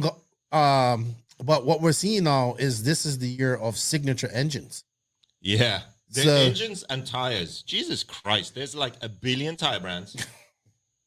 One also on this podcast is a new sponsor. Oh, yeah. And 1 billion fucking engine brands. Yes, there is. Mostly all OS engines. There. Yeah. And then Mayfield is going to run ProTech engines for A-Main and have his own line. So I guess, is it now? And I can't really say, but I think Tiba is going on a similar route with his engines as well. Okay, so I think it's going to be even more like, pick your favorite driver, run the engine. Yeah, it seems that. And don't forget, did we say Angaro's? Yeah, Angaro's got his own. Yeah, Angaro too. So basically, there are so many engine brands and lines and this and that no one's going to sell enough of anything. You know the biggest loser in this, actually? Drake. Nitro Racing. No, I think Drake. Because Oh. he's like, he had his line, right? So if they were like fanboys, they'd run his engine, right? But now there's like, oh, you can pick Tebow or Ongaro or Mayfield. Right. Or like all these other guys, you know? Well, we guys were talking. I guess he'll break them in. Yeah, like Clinic RC, all OS spec 2, pick your favorite color head. Yeah. What this does is we need another couple of different type of engine brands now. Yeah, that's all what the we need same now. We need like a Nova Rossi back or something that can challenge and make these companies push to get better. Yeah, I was just going to say, that's a good point, because if everyone's kind of acknowledged like, okay, this is the best, everyone runs this. Yeah. Who's going to push for actually improvement? Because everyone's running the same thing. And not only that, there's no sub. There's no need to. There's no sub $250 and like, let's be honest. You hate Nova Rossi, but I'm going to tell you right now, the $150 P5 was probably the best deal you can get as a nitro racer. I had a bunch of them. Yeah, you know what? I need to do a YouTube video about this actually. Yeah, look. An engine test for the affordable good engine. What is it? Like Reds have it used to be R5R, but it's something new now. I can't remember the name, but they have one that's like the entry level yet good engine. Mm-hmm. And then OS has the blue head. XR something. Max, I said this all last year. I can't remember the name now. X something. Someone help me in the chat. The OS has a blue top engine, which is like a cheap version. It doesn't have any. Oh, the RXS. Anyway, so they have yes, one. The RZB. XZB. Something like that. I don't know. Anyway, Pico. Yeah, OS XZB2. That's what it is. XBZ. No one knows. Anyway, it's something like that. So should get the Reds cheap one, the OS cheap one, and then of course Degani always and a P5. Got a P5. Are they still available? You could at one point you could get a P5 $125 on Amazon. But I don't know anymore. But then SH also, because Degani always goes on about them. Like, what's his hashtag? Hashtag OS waste of cash. Yeah. So get all those sort of affordable engines, break them in, run them, do a comparison. That could be interesting because we know that all these OSEs, they are expensive. Right? So what can you do if that's too expensive for you? There has to be a solution for that too. Yeah, but it still doesn't. It's still there's nobody pushing them. So they don't have to be, they don't have to be better. Thank you, Fabian, for the super chat. We appreciate that. Yeah, Flashpoint. I guess Flashpoint would be the cheapest OS-based engine. OS-based. That's not that OS XZB. Okay. All right. That one too. So would have to get all those, check the pricing. He says, can I send you a Reds 521? What is that? I don't know. Who is that? I don't know. I don't know. Yeah, Savoya still runs Pico. Yeah. All right. Well, I don't know. I've heard some rumors about that. Don't get in trouble, Joseph. Okay, this is live. I'm not going to say anything.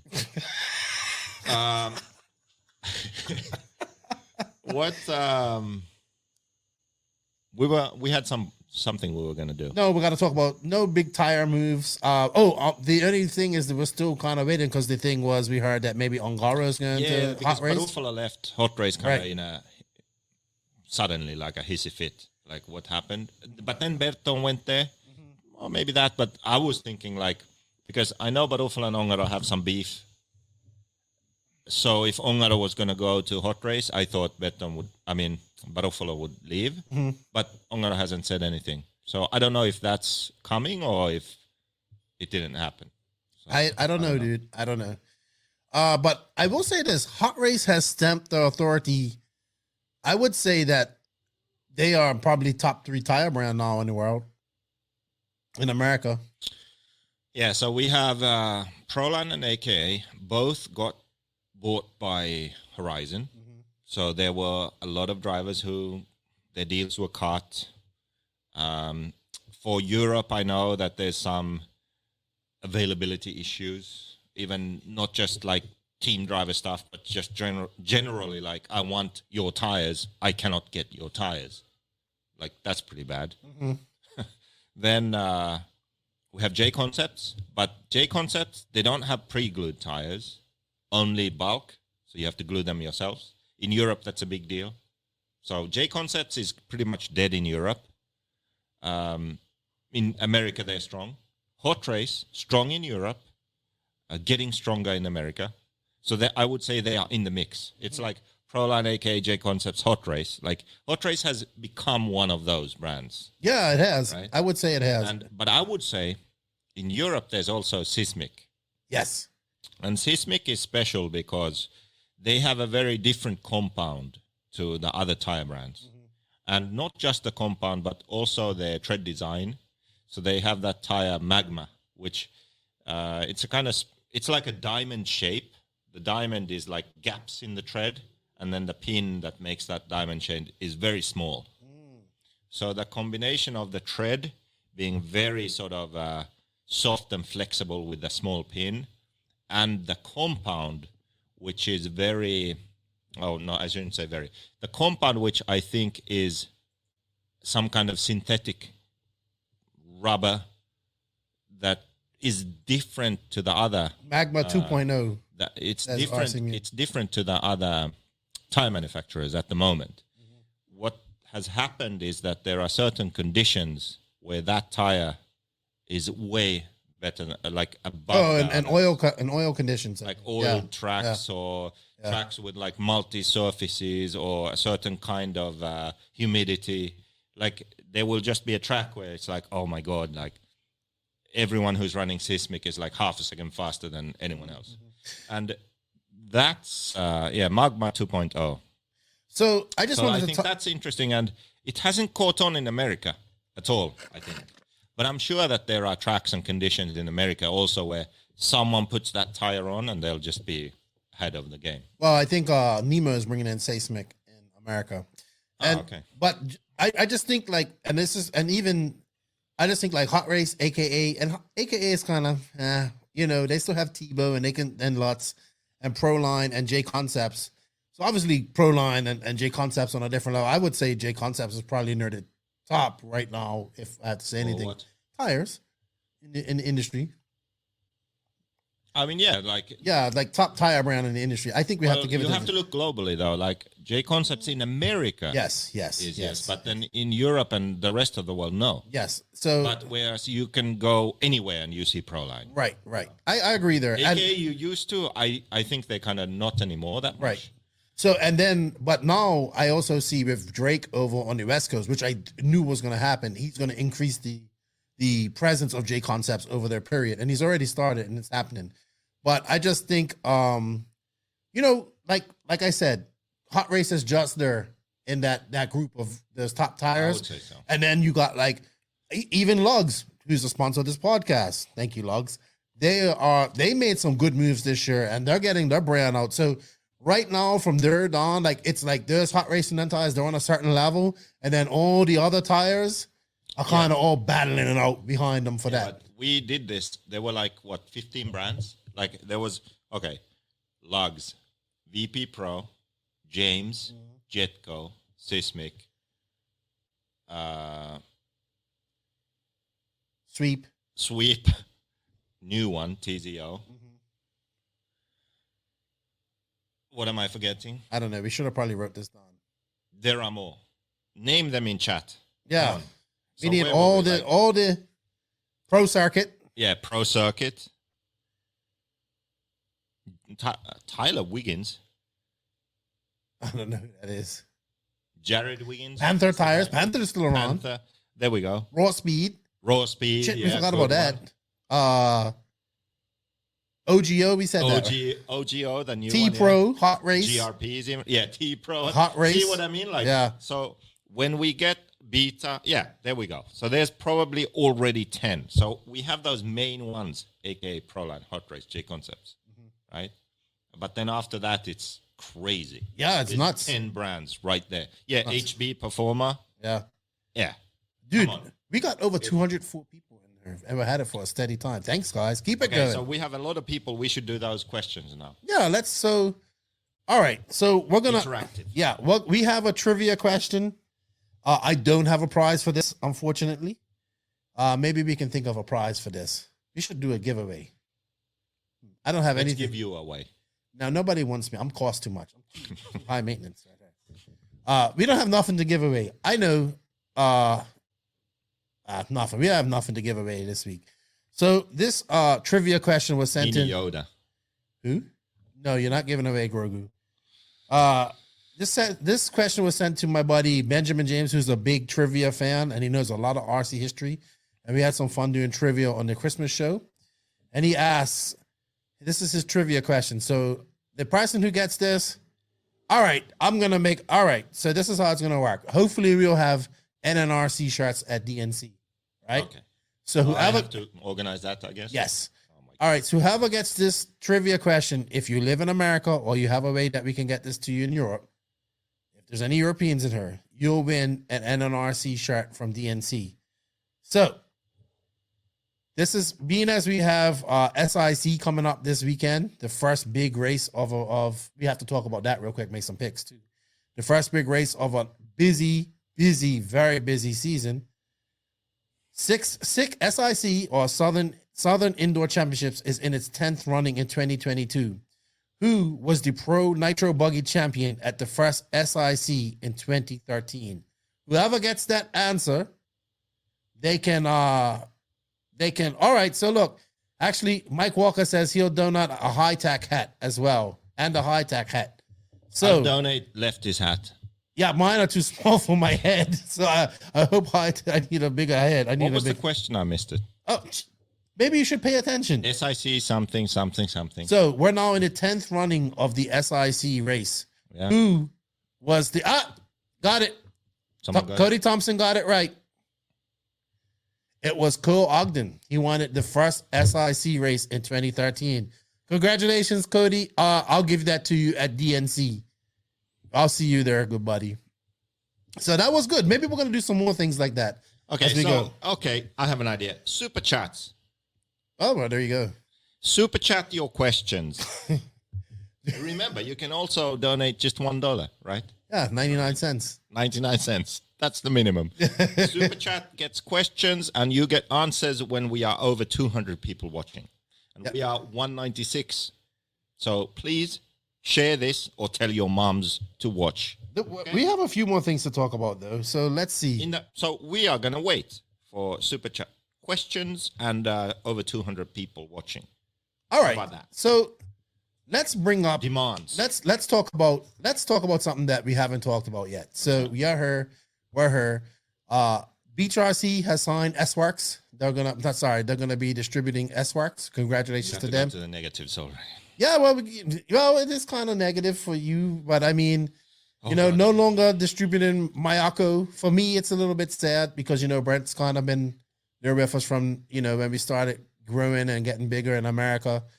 Unfortunately, though, it's not gonna happen. It's a business decision at the end of the day.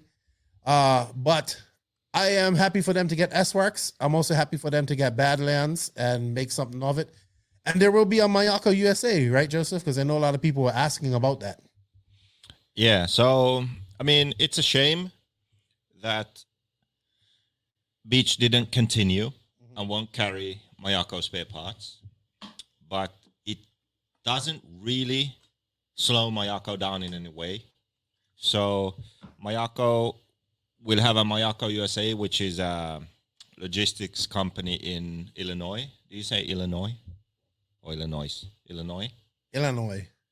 Anyway, over there. It's not Horizon, okay? But stock will be in America, shipping out usa.mayako.com. Mm-hmm. Shit, I said it. Damn, the site isn't open yet. Damn, this was live. I can't go back on that one. The members are testing it out. Anyway, that's where it's going to be. And also, A-Main is going to carry the parts. A-Main Hobbies, we all know that website.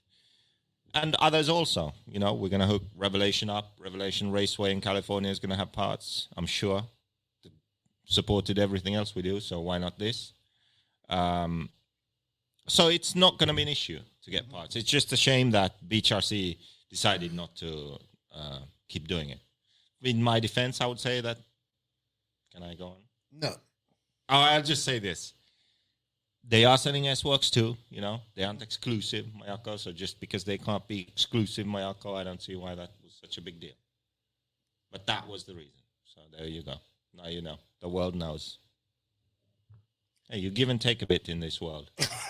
Yin and yang. Oh my gosh. Mike Hess wants to know, will you have production? He goes, will you have production available before PMB in April? Have what? Production available before PMB in April. Yes. So the Mayako situation is that e-buggy, which will be debuted at the DNC, is available for members only because it's a prototype. It's like a pure prototype, really. You'll see. Like that's what something that e-buggy is something that only professional drivers for a brand would normally have. But now it's like 200 people around the world who are members have it. Mm-hmm. But the production nitro buggy, that's something anyone can buy. You don't even have to be a member. You can start ordering now before the end of this month. And both of those will be available in March. When is PMB? Mid-April. It's like March, first week of April. Yeah, PMB. We should be there, and they both should be available before that. Yeah, Mike says, I'll order my buggies right now if I know I'll have nitro by PMB. Yeah, well, you can get your membership now, but you can't pre-order yet. But be ready, because the e-buggies might sell out. I don't know. It's possible. We have enough members to where they could sell out. So, yeah. All right. Membership first. There are people actually who have signed up for the memberships now, and they're just waiting to be able to then. Okay, well, that's cool. That's cool. All right. We don't have. All right. Nobody's giving anything. So let's get some chats going here. Let's get some questions going. So we guys are gonna take some time, guys. You guys can ask us some questions. Actually. Okay, we had a patron question the other day. Mike Hess is already a member. Okay, then just stay on Discord, and the information will be shared there. Yeah, I had a question about bladders that I wanted you to check out because it was from a patron. So hold on for a second. Bladders. Yeah, man, all about bladders. Where is it? Already. If you guys have any questions, write them in the chat there. If you guys feel like giving some super chats, that goes towards DNC. Everything is appreciated. Where is it? Did I do it here? Okay. Where is it? Somebody had asked a question, dude. It was about bladders. I think it was about the soft bladders, when to use emotion, and like just what's the difference between like a soft bladder, a hard bladder, and all that type of stuff. Jerry says that the thing is that his girl has a tiny bladder, and she's always in the bathroom. I have a tiny bladder too. That's why I pee 5 times a night, and I drink a lot of water. I would say that most drivers should run emulsion most of the time, because emulsion just makes the suspension sort of more plush, more forgiving. It makes the car a bit easier to drive, in my opinion. Mm-hmm. When you add bladders, you can gain a bit of speed, as in a tenth a lap maybe, or something like that. But most people, it's not really about that tenth. It's about making your car easier to drive. So what happens with the bladder, I feel, is that you have a bit more sort of initial grip, I would like to call it. So when you accelerate out of corners, sort of maintaining corner speed, you have a bit more traction. But the emulsion just handles the bumps better, easier to drive. That's the way to go for most drivers, including me, for most of the time. So I think like soft. But I mean, when would you be using the soft versus hard bladder? I would say that a soft bladder is closer to emulsion. A hard bladder is closer to what I just explained with the bladder. Like it's like instead of making it a hard cut, like we have emulsion, we have bladder, it makes it more of a spectrum, so the softer would be closer to emulsion and the harder is closer to what the good aspects about running a bladder are. Hit the line button. Since everyone's just sitting here, why not go hit the line button? I don't know what that is. Bladder on high traction, smooth tracks like indoor. Well, that's the thing. So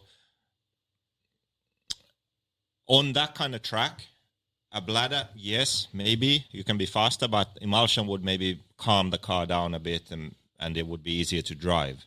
And also, like on a smooth, loose track, maybe that bladder would give you that initial traction and acceleration you need to be a bit faster, but maybe you would also lose that traction a bit faster. Okay. So then the emulsion again, maybe that peak of grip is lower, but it's easier to control.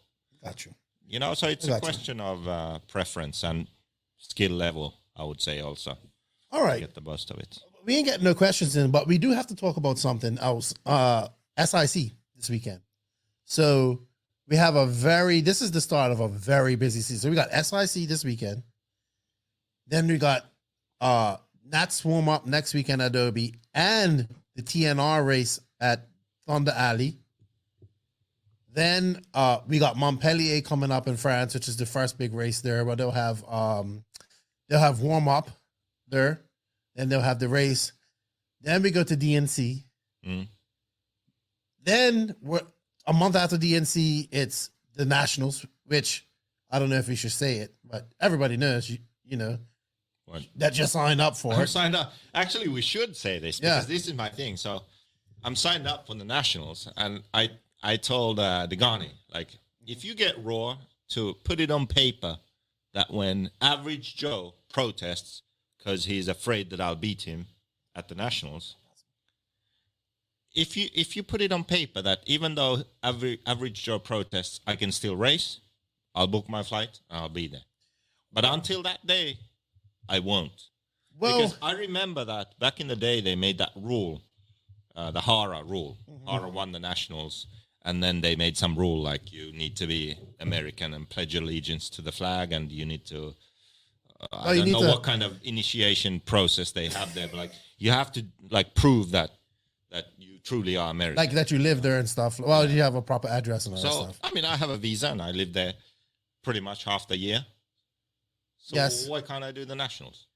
Well, and that was the guy's reason. And he signed me up. He checked the rules. He's like, "You're all good. You're in." I know, but we know it's never that easy. Yeah, it's not gonna be. I don't want to show up and then something happens and I can't race. So yeah. Well, let's just talk. Let's just touch on that. It's only this race. You know, this race usually sells out in 5 minutes. Yeah, North American because Canada is raw. Right. So it's only got 97 entries, and I feel like the only reason this race is not sold out is because it's just everybody was expecting this race to be in June. You know what I mean? I understand why it's in March, but we're not looking. The bigger problem is that no other tracks really bid on this track, on this race, so that they can have this race. So they had to adjust their schedule, and it's no disrespect to Tim Lime and Adobe because he's busting his ass to get it ready. You know what I mean? But if this should be a wake-up call for Raw if tracks aren't bidding on your races. And you know what, Raw? Your clout before where you used to be able, like maybe 15 years ago, maybe 20 years ago, you could have not had your race in June and just had it in the middle of March because there weren't that many races going on and you had that clout. But man, there's so many big races going on right now that people are going to that Raw just does not have that clout anymore to say, hey, we're changing from June to March. Now, I still think he'll get a decent turnout, but he needs to get to a certain number before he starts making money off the entries, and it's so much stuff. I put this comment on screen. So we were talking about the emulsion shocks. So someone asked why manufacturers don't sell their kits with emulsion shocks, but offer them as options. Well, Mayako does. Mayako comes with emulsion shocks for this reason, because for most people, emulsion is better, easier to drive, easier to build too, in my opinion. So, yeah. So I don't know, man. Roar is struggling, but I hope you do get it to do it. It'd be fun and watch you cry when you're in the 8th and you don't bump out of the 8th man. Well, that'd be funny. Let him race. What is going to make the Worlds and knock some average Joe? Well, I think you already qualified for the Worlds. This isn't even this isn't a qualifying year. I don't believe. Because there's no Worlds next year. Right. All right. So we have a question from David Sandate. I think that's how you say your name. question for JQ. Is he standing and talking? Is he standing and take his hat off during? It sounds like I've at some point done this, and he's still butthurt about it. No, he's. Are you standing and taking his hat off during the national anthem while he's here? You know what? So honestly, on this thing, I think it's really weird in America how they like it's some event and they just play the national anthem. Like that would never happen in Finland. Well, like, you're not in Finland. You're in America. Yeah, but isn't that weird to you? Yeah, but you ain't. Like if you went here to some sporting event and they played the national anthem, like they do that? Yes. That's just so weird to me. Yeah, and one time I sat in a chair because I said this isn't my country, and I got some bad looks, and I bet your boots I've now stand up for it. Yeah, why wouldn't you? I mean, you didn't know to do that? Yeah, well, but I love it here now, so I'll stand up for this. Why not? Yeah, well, you should do it regardless, but I just think it's weird.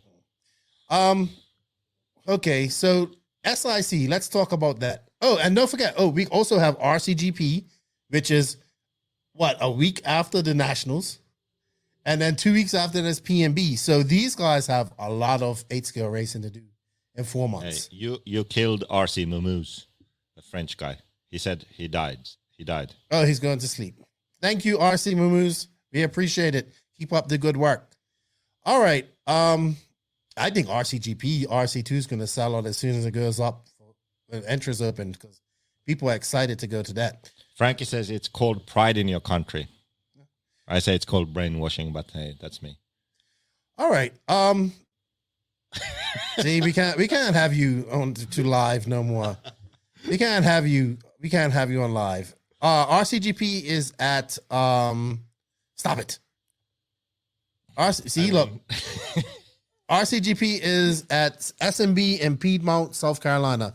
It was supposed to be at SCRC, but SCRC is closed and not opening. And also, it wouldn't have made sense to have it on the West Coast a week after the Nationals. You know what I mean? So they decided to put it on the East Coast. SIC. So I know Fenn's not going, so I don't have to worry about picking him, but I think we're going to see Cavallari. I want to give him a left hook, Charlie Mack. I need to find something to throw at him. None of my action figures, though. I don't want to hurt them.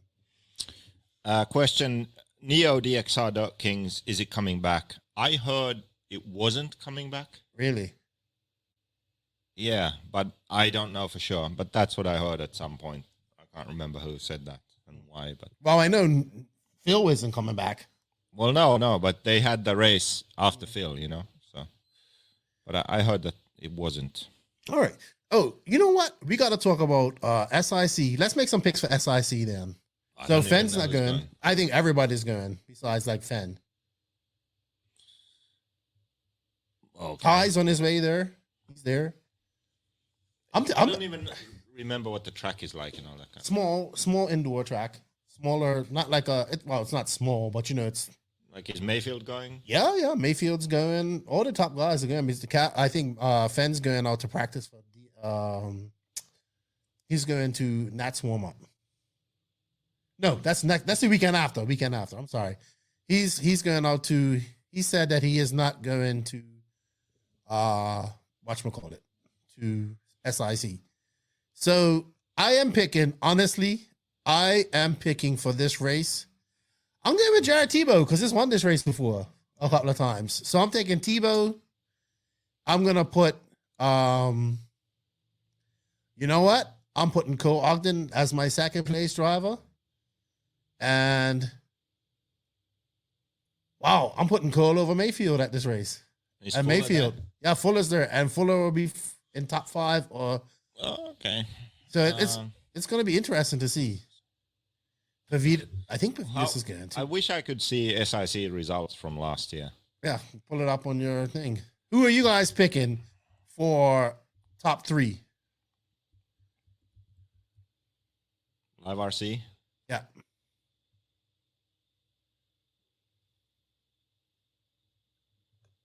What? It went to Yahoo. Come on. That's a good pick. Mayfield, Jones, Lutz. Wow. SIC is actually going to be stacked.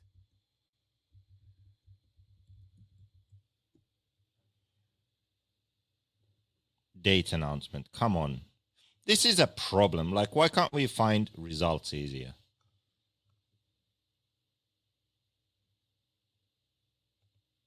Send the Viking to sick. Not going to happen. He's got to go get some practice. Yeah. We're just going to buggy DeMarco. Who's going to win? I got Cole in my top 3 at SIC. Tebow, Jones, Ogden. That's a good pick. Wow, everybody's forgetting Mayfield. Man, it's so hard to pick.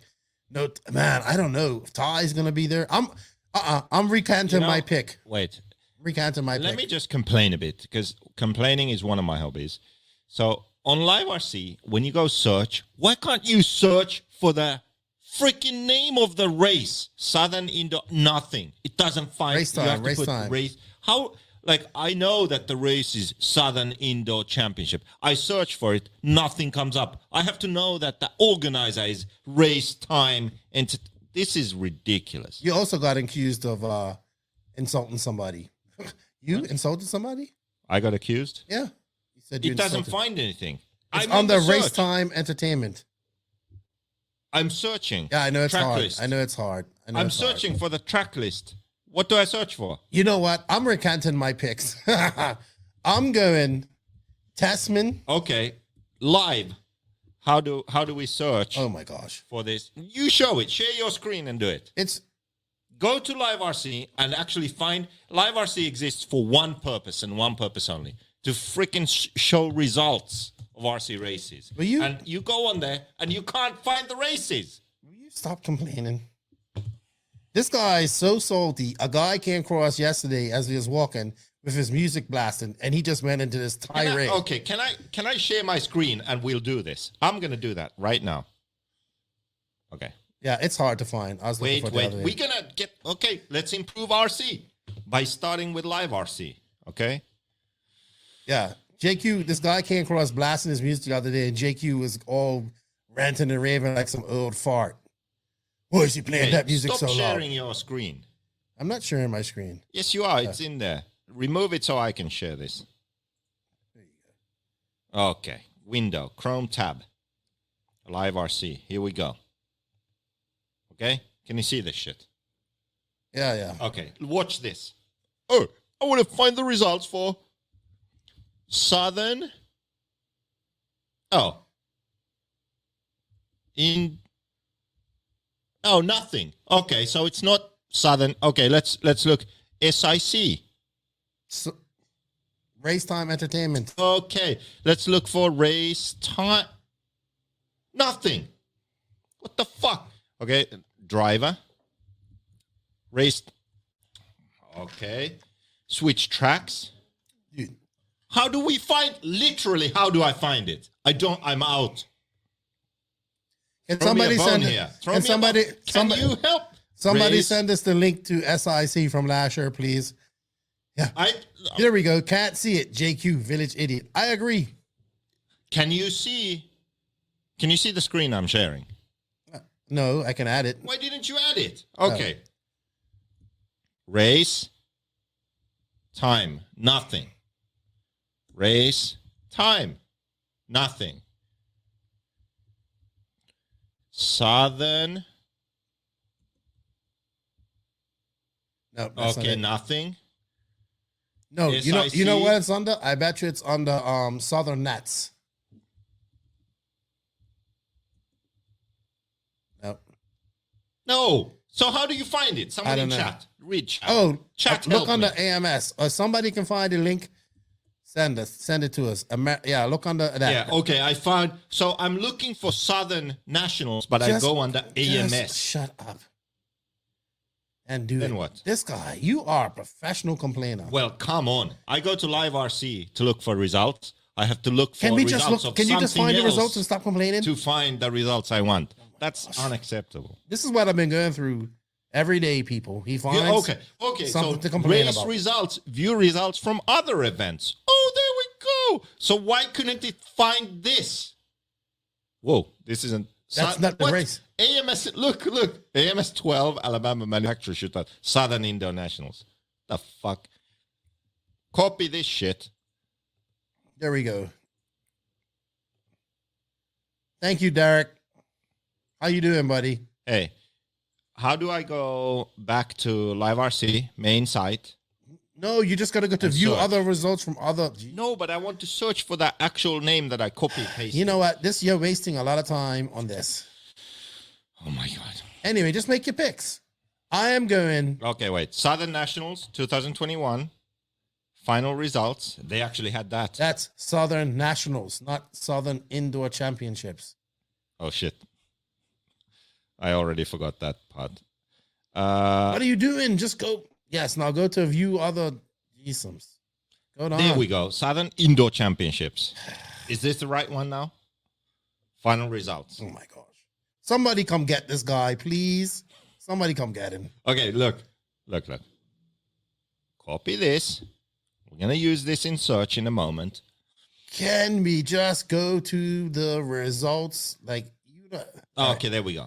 Ryan Mayfield, Rivkin. Average Bornhorst. Joe got third. Yeah, you are not beating Joe Bornhorst this year, dude.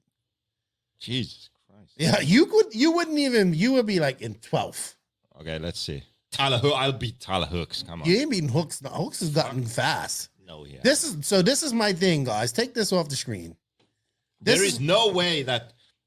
This is what I'm trying to tell JQ. Last year, Hackett, Brunson, Hooks, Setzer would have beat me. There's no way. Yes, all those guys can beat you now. No. Let me tell you something. You don't. This is JQ's the illusion and detachment from reality that I'm trying to break down. He thinks that it's still these guys that he used to beat back in the day 2 years ago when he came to America. These guys have been racing while you've been drinking beer and doing whatever you're doing, wasting people's time. They're getting faster. That's why I'm telling you, you are not making the A-man at DNC. Your results don't matter. Your results don't matter. Hashtag JQ results matter. Exactly. Bill Cushing. He will get beat by all these young guns. I'm trying to tell you, you ain't beating these guys. I will bet you now. Young guys $100. like Bornhorst. You ain't beating Bornhorst. Who do we bet then? Who was that guy I said? Tyler Hooks? Okay, let's bet. You ain't beating Hooks. I'm beating Hooks. Thanks for the money. No, Beach RC is still in, I guess. Which teams are going to take part in RCGP? So Infinity, S-Works, Associated, Mayako, JQSM Mayako, Beach RC, and then the last is still open. So there's like Nemo Racing, we're thinking about it. TLR, we're thinking about it. I think even WRC, we're thinking about it. So there's like those three options still. But I think it's going to be full. Like RCGP is actually going to be full. I am trying to convince JQ that he should not race RCGP. Right? I think it should be Max and... I'll quit when I'm like lost in every race for a season. We can't afford... Like, we need you... You can... JQ, embrace the designer role. I ain't trying to beat nobody that matters anymore. Kanai races every freaking race. Yeah, but he doesn't care about winning. Who says that I care about winning? No. Racing. No. Why can't I race? The problem with you is when you start to suck, you go into this deep suicide watch where we have to hide all sharp objects and all rope from you. And then that karma, that atmosphere that you then breed sucks. I'm not... It's like... Dude, everyone is responsible for their own happiness, you know? But you would... Look, dude, if anybody's happy and you're in your mood... I'm not responsible for how you feel at a race. Yeah, well, you are just an idiot. Hey, you know what? Now that I'm got him here in person, I can give you the look he gave me Wednesday, first day of practicing. I don't know what this is about, but Max wrote this. Keenan, you're wrong. About what? I don't know, but he wrote it. Is Max drunk? I don't know. He says you're wrong, and that's good. I'm happy. You know what, Tyler Jones? Why you leave my comments up there? So anyway, Stephen Best wrote that the fast guys are aging out of the pro class, and we've covered this before. I just think it's interesting. So the fast guys, they are aging out, but they are the guys who are given the opportunity to be professional, focus on just racing, paid salaries, all the travel money. The young kids coming up, they don't get that. Like, they can't 100% focus on racing only as a career because they don't get that opportunity. Do you see what I mean? Because the old guys are there. Like, soon there will be that shift where they don't get those deals, the young guys get them, and then those young guys become the new full-time guys. Right. But you have, like, Fuller is in that position. Like, if someone gave Fuller what Mayfield had at that age, like, here, salary, travel, be a professional, he would put everything into RC and become the next star, right? Mm-hmm. But he gets some, duct tape, zip tied together deal, travel to some races and not a real salary kind of thing. And it's not that confidence inspiring, like I'm a professional full-time RC guy. You see what I mean? And that's for all those guys, all those fast young guys. I agree with you. And speaking of fast young guys, will come, but it's like delayed. Here's Tyler Jones, who can win any of these races next year too. This year, sorry. Seth, Tyler Jones, Fuller, Aiden Horn, Pavitas. All these guys, if they had been those guys back in the day, they would be paid professionals. Yeah. I agree with you there. All right, make your pick. So, all right, Max was talking about Kanai not taking his racing serious. You need to give it up. 2016, he told his pit crew off. I remember this. He slapped his mechanic. What? His mechanic is like 75 years old. That's what he looks like. Kanai slapped him in the face. What? I don't know. I can't remember. Hey, you know what, though? I have to say something because I was talking to his dad. Will you stop messing with my damn... Tyler Jones? I put it on there. No, I already talked about Tyler. He's all stoked. Hey, Tyler Jones, isn't that the guy who has a voice that doesn't match? I knew he was going to say that. His voice is very deep. Yeah, and he looks like a mouse, but sounds like... And he can ride better than you, too. And he can drive better than you. Why is everything a comparison to me? Because you like to talk about people, but they're better at you in lots of things. I don't get it. Like, we are having a podcast. The whole point is we talk about stuff, and then everything I say is like, he's better than you. He's better than you. Yeah, because... He's a bigger dick than you. Yeah. His girlfriend's look, but his girlfriend's tits are bigger than your girlfriend's tits. Like, oh, my gosh. What is this, a competition? Yes. We race on the track, Lefty. Yeah, you race your mouth. That's all about all. All right. Make your picks. I am going with... We've been trying to make picks for 20 minutes. I'm good. Well, I'm going Ty Tasman, Mayfield, Tebow. Change it. Then throw in Ty Cole. Tasman, Mayfield, Tebow. Yeah, then That's throw your in... picks? Yeah. Okay. I am... I'm going to go with... let me check last year's results. This is the whole point of this, the whole thing. Another thing I want to shout out, we had the DNC warm-up this past weekend, and I want to give a big shout-out to Frankie Contreras Jr., who led like a big bunch of those laps before he had a flame out against Cavallari and Cole Ogden. That's pretty impressive. I think we're going to see he's going to be a dark horse going into DNC. Definitely good to see the young guys coming up. Okay, I have my picks. Okay. Fuller, Mayfield, Rivkin. Really? Yeah. Rivkin? Yeah, that's what I'm going with. Really? Okay. I mean, don't get me wrong. I think Fuller can be in the top 3 too. I think he could do that. I'm not disputing that he can't. And I think Cole can do it too. But Tasman's good, man. And Tasman, now if Fend was there, I would pick him, but I wouldn't let anybody know. I picked Tebow. But not to win. Hard. Tebow, Tasman, they could easily be in there too. I'll stick with my picks. Fuller, Mayfield, Rivkin. That's it. Ogden, Rose, Pavitas, Tasman. That's another driver we don't talk about, Brandon Rose. He had a nice... Probably because he's so small, I knew he was going to be rude. But definitely had a good year. I knew he was going to be rude. No more beers for you. No more beers for you. All right. What else? You just sort of overlook him. No more beers for you. Fuller Indoor Ninja. I like that. They have a badass outdoor track too to practice on.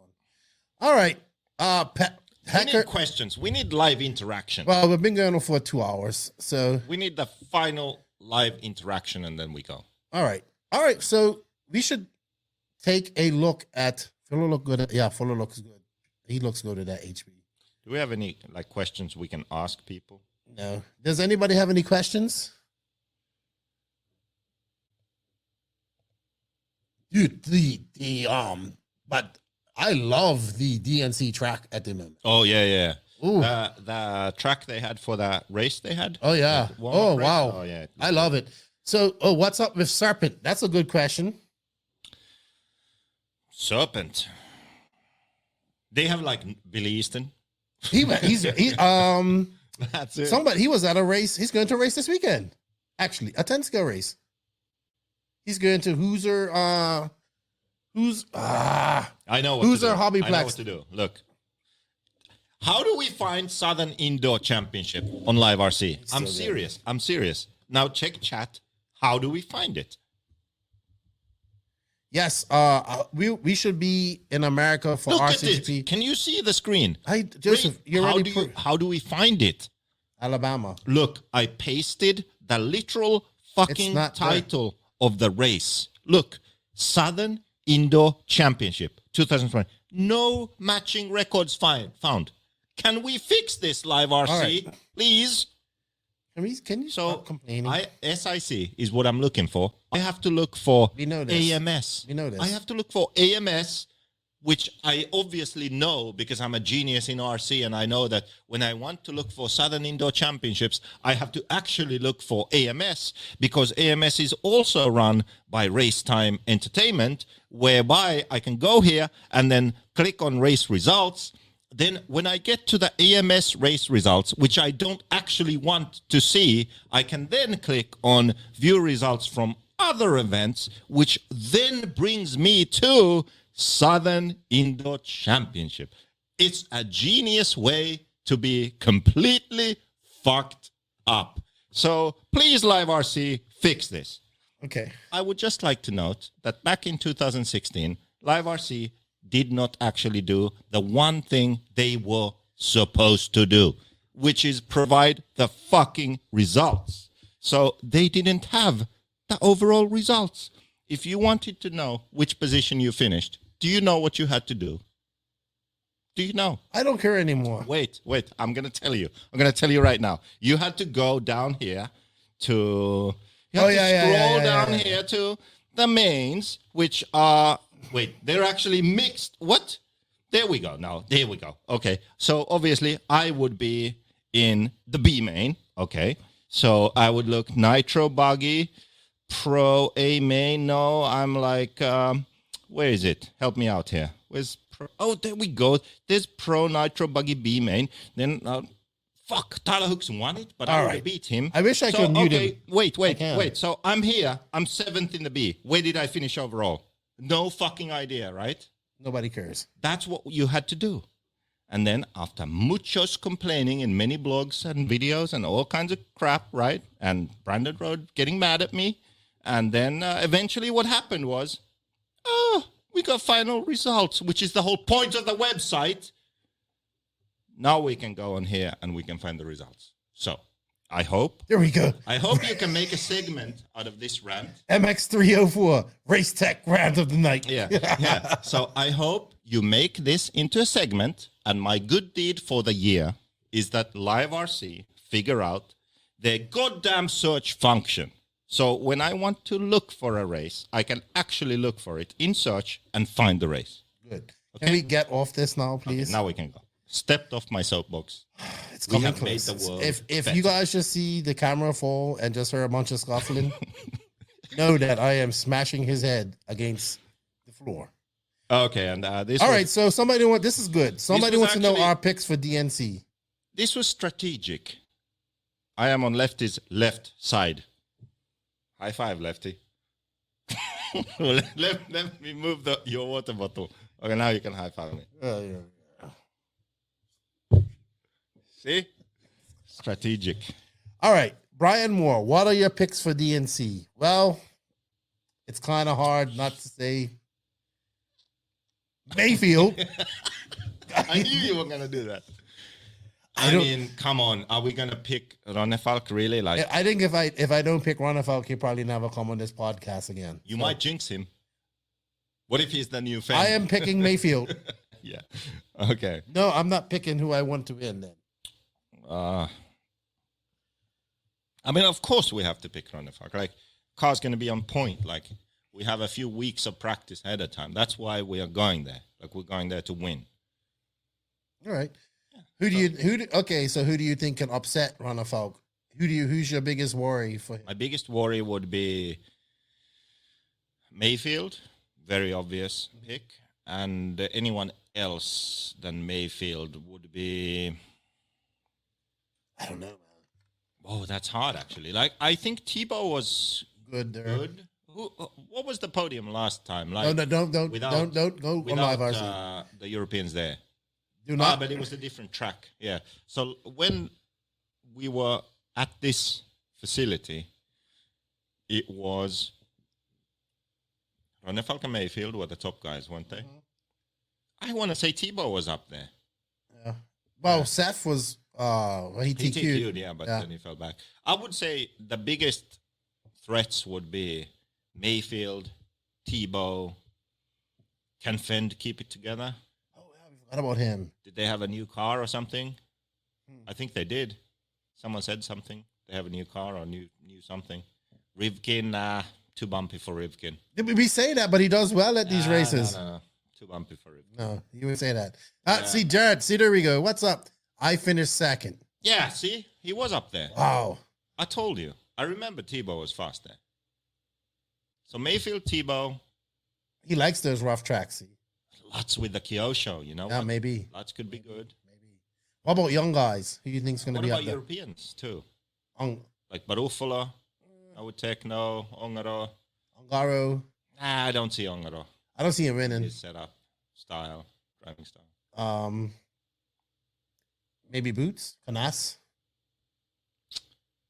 No, I don't see them. How about young guys? Fuller. Yeah, I will put him up there. What if he like surprises? Oof, that's most definitely possible. Ogden, Denny, nah, they'll blow out. Well, Ogden had a good, but what was that? Well, Ogden's really good at Thunder Alley. Really good at Thunder Alley. Yeah, and then Frankie Jr. I'm gonna put Frank. I'm saying it now. I think Frank. I don't think he's gonna win it, but I think he can make the main, and I think that's gonna be good. On a serious note, like DNC, to make the main at DNC is gonna be really hard. Yeah, like you have to be fast to make the main. That's why you just need to get that out of your head right now. No, I'm serious. So it's gonna be. It is, and then we there might be somebody like a Ronald or Battier that can come back and do something. You know what I mean? Very hard not at that level, I think. But make the main, but it's hard. I mean, honestly, I think that. We didn't even Testman. Oh, Testman, yeah. Yeah, we didn't forget about Testman. Yeah, we forgot all about Testman. Wow, it's gonna be hard, man. That's gonna be hard. Well, he didn't have a good, but he got his stuff sorted out. Yeah. Wow. Yeah, it's going to be an exciting race. It's going to be it's just COVID bullshit. Yeah, not being able to race properly. With I can't wait. There. I can't I'm wait. looking forward to it. I'm looking forward to it. It's the first time all these international guys are going to be here, and yeah, TNR is going to be good. It's going to be at Thunder Alley. Are the major international guys coming? I think they're trying. Yeah. I think so, yeah. But the problem is that right now, they are doing all kinds of COVID lockdowns and stuff. I'm just hoping that there will be nothing between Europe and America. I mean, it's possible that they'll do something, but I don't think so. I don't think they will close the border. So we should be good. We should be good. Yeah, I have to throw Testman as a favorite to win that up there, too. Yeah, so let's list them. So it's Ronnefalk, Mayfield, Tebow, Testman. Maybe the sort of most likely kind of favorite guys. I gotta throw Fend in there. Fend. Cav, maybe.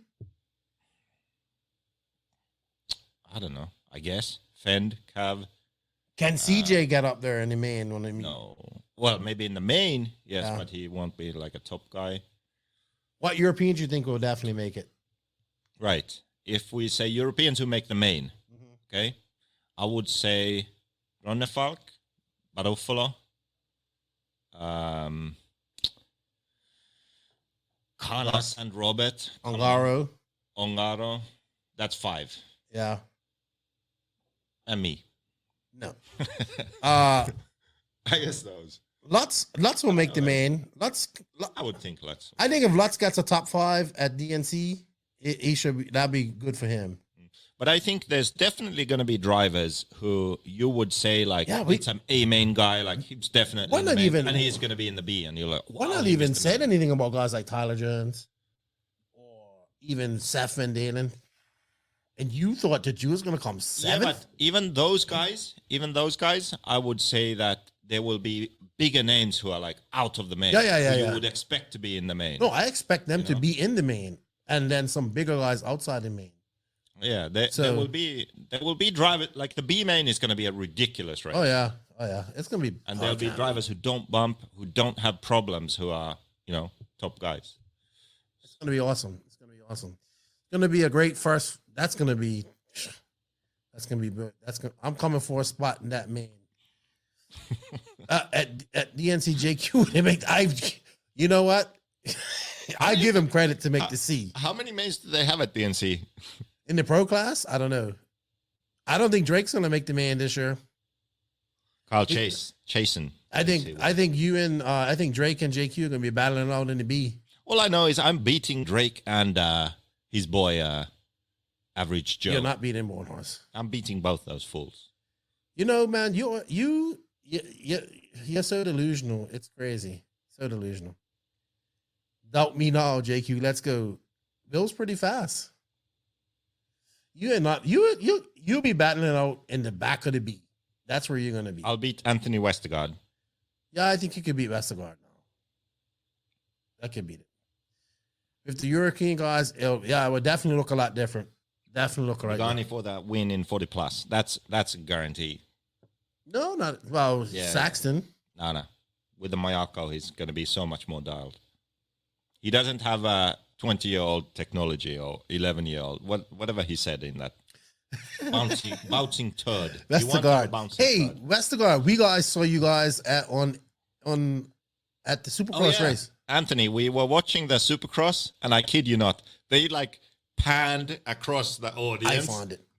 I found it. We were literally watching like Lego people, right? Lefty goes, "Hey, I think that's what's his face? Dylan Nelson's dad." That's Dylan Nelson's dad. I'm like, are you high? And then they zoomed in on the same thing, and then it's like, that's Dylan Nelson, and there's Anthony. Mason, yeah. It was fun. But it started out from, I just saw the Angels hat. I actually thought it was another guy because it looked like him. Then when we went back, I was like, no, there he is right there. And then that was crazy. So I know you were at the Supercross. Tony says he's going to beat Dagani at 40 plus. We'll see that.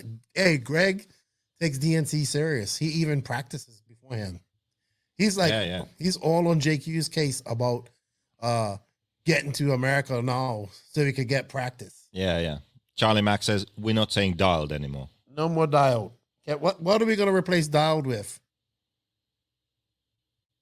So we need a replacement for dialed, and then we'll... well, we've been going for 2 hours. We have to go. Yeah, we've been going for 2 hours and 20 minutes. We're going to get some food here.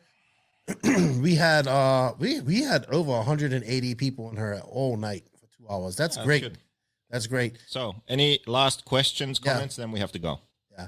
Please, the remarks of JQ that he's made tonight do not reflect the positions and the opinions of the NNRC. Any cease and desist letters, please send to Keenan K. White, Dominican Republic. That's never going to get there. Oh, Vestergaard says... I put it at $250. I bet JQ at the... So I guess Anthony says he's going to beat me. Let's shake on that. So we have $100 between me and you that I beat Tyler Hooks. Right? You remember? Uh-huh. So now officially we're going to shake on this. I am going to beat Anthony Westergaard. This is Nitro Buggy at DNC. This is now Anthony Westergaard. We're shaking on it. Thank you for your money, Anthony. Sharing is caring. You're sharing your money with me. That's awesome. So I am now $350 richer after I beat Tyler Hooks and Anthony Westergaard. I'm gonna give you 100 slaps. Woohoo! All I'm right. so happy. So, just so you guys know, we have an episode. Hey, look at that. I will beat JQ. You better Jay build. Smoker. You better build Joker's Hey, Smoker's car. We aren't even racing the same class. What the hell? Hey, so just to let you guys know, we have.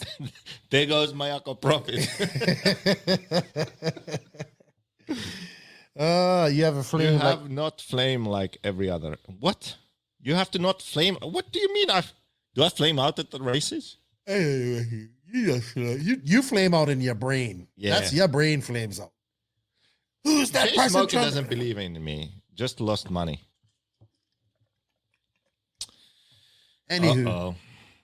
Okay, so it's gonna be exciting down in the C main with Anthony and me. Who gets the bump? you're just fighting for pride now. Oh man, I'm gonna start practicing. I haven't driven in like a month. Damn. JQ DNF at DNC blame setup. Yep. Positive. JQ. Wait. That's not That was the wrong positive. one. He's telling you. 350 will help on JQ's plane ticket back home. That's for sure. All right. Well, I mean, people are still commenting. So Tony's track, you had 5 flameouts. Tony's track looks That Schumacher? Yeah, I know. good I job, was figuring Anthony. out that damn. But it's what we looked at that Mayfield video. Man, that track is badass. Yeah, that was cool. I think he means when we had a race there, and I was running that. That's when I figured out that OS made that dumb carb that was restricted. 'Cause I couldn't get my engine to run right. And Oh, right. it's I remember that. I remember was that. like, there's something wrong with my engine, and it was just the carb. So, Oh God, guys are asking when we're getting to America. So I think our plans for America. I know for me, you and David's going out early. I think I'm gonna get to DNC, well, to California the Wednesday before. He's already trying to make me pick up somebody at some hour that's like incredibly, like I'll be flying in so much later than them. And then I think the plan is that we're gonna do like go up to he was on suicide watch at that was DNC. that when my engine wasn't working. Fuck, like I cannot drive if my engine isn't right. You And it cannot just drive. ruins- I mean, I can kind of drive when my engine is right, but I really cannot drive when it's not right. And I remember I was pretty suicidal that race. Yeah, you can't drive and somebody like a lap behind you cuts the track and you see it out of the corner of your eye. You can't cut. You can't. You just flame out in your brain all the time. Yeah, someone asked about tires, so I am open on tires. Yeah. Open relationship, everyone welcome. I'm like bisexual with tires. Trisexual. Trisexual. So I run all different tire brands, whatever works, and sometimes what's free. And that's my story on tires. I would. You know what, Anthony? I absolutely 100% agree with you on this. You can't drive in general. You're old as shit. You lost your mojo. No, don't get me wrong. You're still good. You can still drive. I'm not disputing that. Anthony, it's on. But you just ain't like beating Joe Moorhorse type of. I'm gonna driving. be okay. Look, let's settle it right now, live on the air. Adam Drake, Average Joe, Tyler Hooks, Anthony Westergaard. Those 4 drivers are going down. Yeah, they'll be down in the Moorhorse will be down in the A main while you're in the C main. Those guys are my nemesises. Well, Okay. Nemesis. But- How is that when you have more than one nemesis? The thing is, when you're a nemesis, you actually have to win at some point, and you ain't gonna beat Bornhorse. Like you just ain't like. So Drake, Bornhorst, Yeah, you Hooks, can't beat Drake either. Westergaard. Easy peasy. Oh wow, Westergaard says I'll put $1,000 on you ain't beating Drake. Yeah, he ain't that brave. He ain't that brave. I'm not that brave, actually. Oh, you ain't that confident? I don't have $1,000, otherwise I'd do it. Tifa's laughing. I might break. Oh my gosh. You ain't beating Drake either, dude. I'll bet 100 on Drake Drake against JQ. Anthony put 1,000 on there. Hey, you know what? We should start some kind of betting here, like big time. We should start fantasy RC. No. We should do that too. But let's start like a betting pool for fixing your arm. Like the proceeds go to that. Maybe 50-50. Maybe. Hey, Tebow. Drake lives there. Are you? It's like if we had a race on my home track, which, like, do you really think he'd beat me? There's no way. Yes. My home track, come on. Okay, not your home track. Not your home track. Tebow, are you gonna come on next? I think Jared's coming on next week after SIC. Look.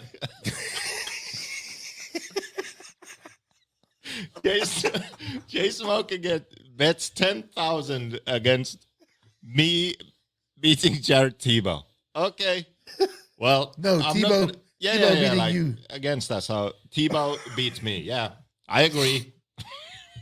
Oh my God, that's funny. Yeah. Hey, I ain't gonna lie. I haven't laughed this much.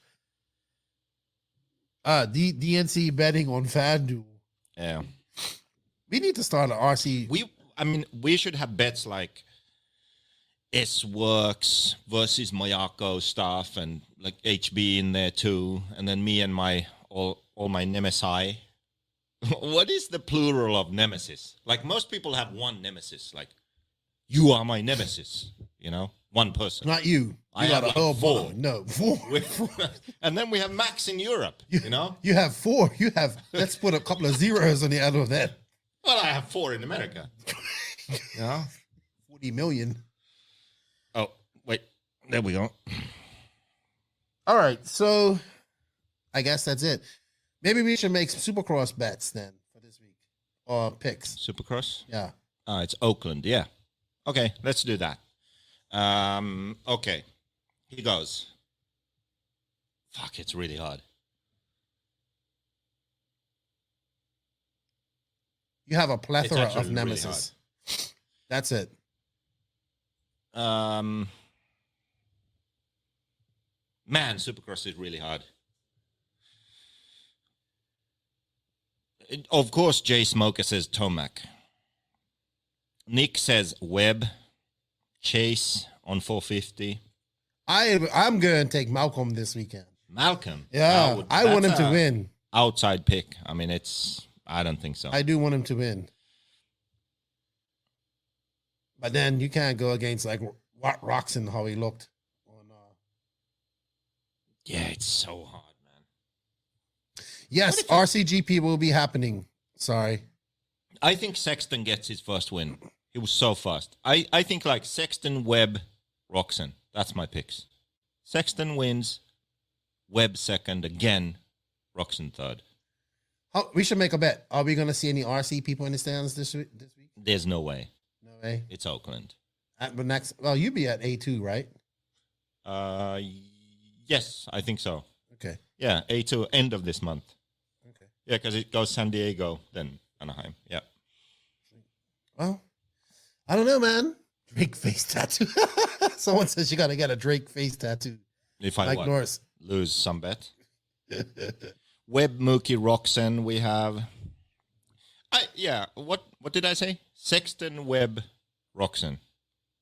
That's what I said, I think. Yeah, I'll stick with that. But you know who was really fast in the first race? Anderson. He got taken out by Barsha, but he was really fast. Lap times, consistency too, like he was good. Surprisingly good. So. Oh, all right. So let's do one more plug for Invisible Speed while we're here. Yeah. I think somebody just asked about this. So, we don't need the book. We're talking about the course. Oh, okay. Online course. The price dropped.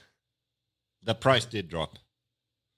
So it used to be like 350 in euros for 3 years. And then we figured, okay, let's try something else. Now it's 194, I think, or 199, I can't remember, for 1 year instead.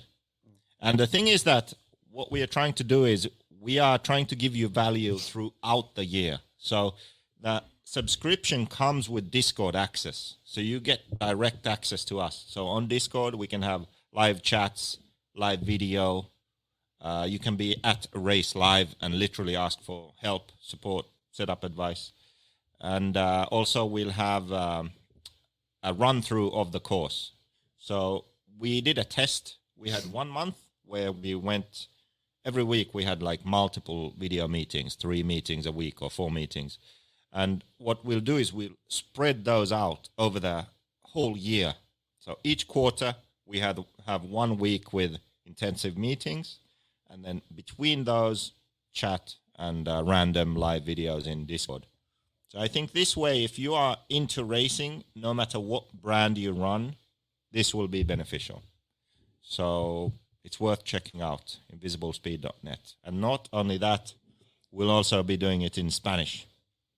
Mm-hmm. And Anthony Westergaard is yawning, but Anthony is actually the perfect candidate for something like this, because Anthony's cars normally don't handle really very well. He just makes up for it with skill. I think that if Anthony could set his cars up to where they actually work, then he could do better. But since I know that Anthony can't set his car up and he hasn't signed up for Invisible Speed, I was willing to make this bet and win $250. So yes, there's his logic. Yeah. All right. We had one more question. I think it's from Ryan Gibson. What's up, dude? How are you? With it being a world's race, with a world year, who do you pick to win along with a top 3? Any bets on that? Okay, so I have 2 bets. If Anthony Westergaard buys Invisible Speed, if he gets the course, then I think he will win the Worlds. Okay. Why do you have to go so extreme? Like, do you have an in-between? Since he isn't going to do that, then I have to say it on the Falk, because we have so many months to work up to this race. Yeah. That it's just going to happen. It's going to be like a Cinderella story, overnight success, overnight 10-year success, you know? Overnight 10-year success. Why didn't JQ offer? Well, he gave away actually 2 online courses and for the Christmas show last month. So, actually, 2 guys won that. So, very good. Yeah. Oh, I don't know who to pick for that track, man. Very European, going to be a lot of corner speed, big giant track. I would say the same guys are going to be fast. Like, yeah, Ronne Falk, Ongaro, Robert, Tessman, Mayfield, like those 5 guys, basically. I think. Oh wait, I forgot one guy, Berton. I think guys like Thibaut will adapt their Cavalieri as well. I don't see them at that same level as those other guys. Well, they will be in the mix. They'll be there like 5th through 7th, but not at the top. I think that's where their experience comes in, from going to these races and racing before in Europe and having to carry that corner speed. I think Cav will discover that really fast. And yeah, like these guys are saying Canas. So Canas, yes, I forgot about him. Yeah, we're gonna be there in March, but I think we're gonna be we're gonna be on the East Coast. I would add Canas to that group that I mentioned. Yeah. So Ronne Falk, Ongaro, Robert, Canas, Mayfield, Tessman. There's already 6 guys. Like, if any of those 6 guys won the race, no one would be surprised. Oh, no. Look, see, Thibaut Tontin, challenge accepted. I like it. What did I say? You said you don't think it's going to be mixed. Worlds 5 through 7, that's your peak. Start practicing. You're so rude. No, it's not like... I think for Thibaut, the thing is that where he spends his time is very different to what the Worlds will be on. Okay? So it's not just... It's like what he's used to, and he's driving like...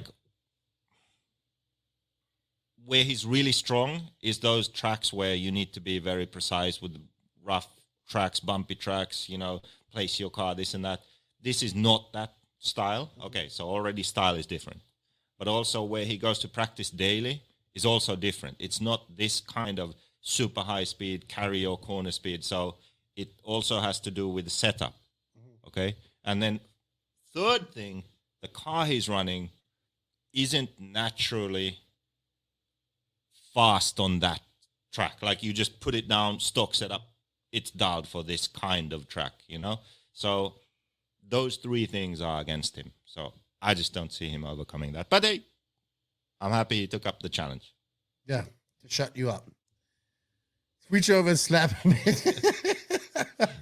I think we're done for tonight anyway. I think everybody for tuning in.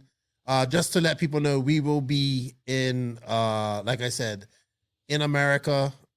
While Joseph before me, I'll be coming in just before DNC. So if anybody is at DNC, come up and speak to me. I'm going to talk to everybody. It's sometimes you talk to people you don't really, I talk to so many people, I don't know who everybody is. So just remind me who you are. And hopefully we'll be at RCGP and then PMB. Hopefully, I would love to do the Nationals. I would love to be at the Nats, but I don't think that's going to be possible. Well, if I'm doing the Nats, you should go. Well, yeah. That's going to be epic. We should vlog that. Yeah, well, it's about having budget to go to that. Hey, so last thing. This is now seriously the last thing.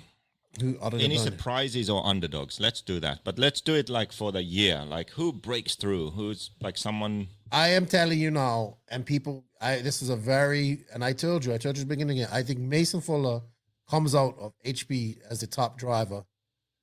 HB top driver this year. I think he's going to be in the main I think I can see him in the main at the Worlds. And then I'll tell you who else I think will be he's not an underdog, but he will because he doesn't race so much. Kyle McBride. Yeah. Kyle McBride, if he goes to the Worlds, will be in the main. He could win the main. He could win that Worlds, I think. So, see you later, Born RC. I think that I'll make a massive comeback. I'll surprise many people. Hey, look. One person. Yeah. My underdog is... See? They also said you was cute earlier, so I don't know. Oh. That might not That's be a right. good Look thing. for Lefty at the high tech tent at DNC. I'll be there. And yeah, it's gonna be good. But it's gonna be good. I don't know, man. Fenn might be good on that track too. Fast. There are some fast Europeans, but I think it won't be this year that they break through. Okay. I think. I'm just trying to think that is there someone who like in Spain they have those pariente kids who like straight up beat Canas, you know. Polito can be also beat Robert at some we didn't race, even talk about the Killex. The Killex yeah, Kilic. Kiliches Could be Polito. Yeah, I'll take that back, you know. Maybe it could Skid be. Moores? Like, I think Johnny could get up there. Skid Moores skid too much. They're not like... But Kiliches, for sure, they could like spring a surprise. Like I would say a surprise is like, whoa, like a podium at the Worlds for a Kilic. Like I don't think people would expect that, you know. But it's possible. So I would put them there. Polito, as you said. Yeah, there are fast guys, I guess, in Europe too. So Fuller, Kilic, Polito, Pariente. There we have some fast upcoming kids. Yeah. All right. Well, I think we're gonna go out and get something to eat. And then me, fast upcoming old guy. One thing, man. Eating all my nemesises. Back in the 132nd finals. Come on. Okay, not that bad. 64. Maybe that bad. It's gonna be held at Radovan. And where is Radovan? It's like Alicante, I think, region in Spain. So what is that, like mid-east of the country? All right. Well, I think that's it. We're gonna, people are fading out. It's South getting of late. Barcelona. Yeah, it's 11 o'clock. Yeah, we need to go. Thank you guys for tuning in. We appreciate it. It's been fun. Like I said, whatever this guy said does not reflect my thoughts or anything. So any hate mail, any suing, anybody wanted to slap him, take it out on him, not on me. I won't stop you. Yeah. You know, he needs a couple of slaps. And more than a couple. I appreciate everybody for tuning in. We had fun. It's good to be back. Look for our episode of CRC recap dropping and Dakota Fend podcast on Friday. Thank you to Tony Newland and RC Kevin who helped me do that. And yeah, I guess you guys have a good night. Thank you to all the NNRC squad around the world. We can't do it without you guys. We're going to be doing a lot more lives this year. Oh, NNRC Cup starting soon. I think it starts at DNC. And we wish everybody going to SIC having to have fun, be safe. May the best man win. And yeah, thank you to the patrons of the NNRC. If you guys like what we're doing, wish to be a patron, please go there. I know Joseph wrote something rude about me. And but I can't see it. Why? It's not up yet. Yeah, it is. Not on me, not for me. Yeah, it's right there. Oh. This guy, we can't let him do anything. Remember, guys, showing the sponsors some love shows the podcast some love. Shout out to our sponsors or our advertisers that choose to advertise on this, the companies that choose to advertise on the podcast. They are Invisible Speed, High Tech RCD, TNR Fuels, Mayako, Beach RC, Techno RC, Lugs Racing Tires, JTP RC, Clinic RC, G-Spec RC Tuning, Papa Willie's Traction Tonic, Racecraft USA, House of RC, RCGP. Special shout out to my buddy RC Kevin and our NNRC drivers, David Runnerfolk, Alex Hagberg, and Teebs. And yes, Jay Smoker is talking crap.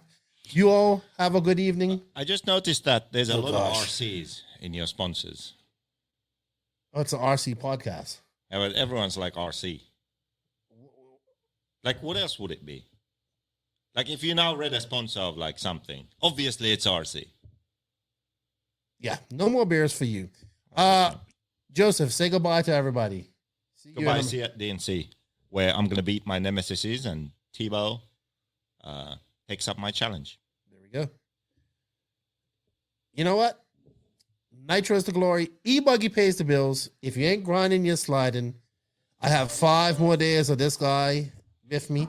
E-Buggy pays the bills. Lefty's wallet pays the bills. Look at this guy. Look at all this money. Yeah, it's like thousands of pesos. Yeah, pesos, not dollars. You guys all have a good evening. Thank you for tuning in with us. We appreciate it. Joseph, we're going to go get him some more beer so you can have a good vacation. I'm going to put that in my pocket. You're going to take that out of your pocket. And everybody, a good evening. We're out. Talk to you later. Joseph, say goodbye in a nice way. Goodbye.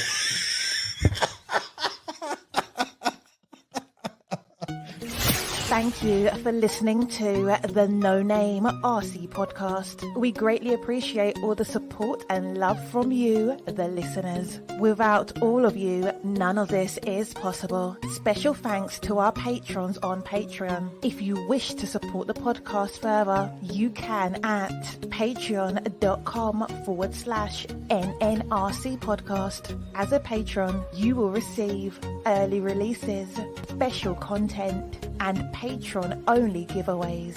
Also, please follow us on Facebook, Instagram, and our website, www.nnrcpodcast.com. Remember, Nitro is the glory, but E-Buggy pays the bills. If you aren't having fun, it doesn't make sense. And if you ain't grinding, you're sliding. Lefty out. Nitro is the glory. Nitro is the glory. Nitro is the glory.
That wasn't so bad.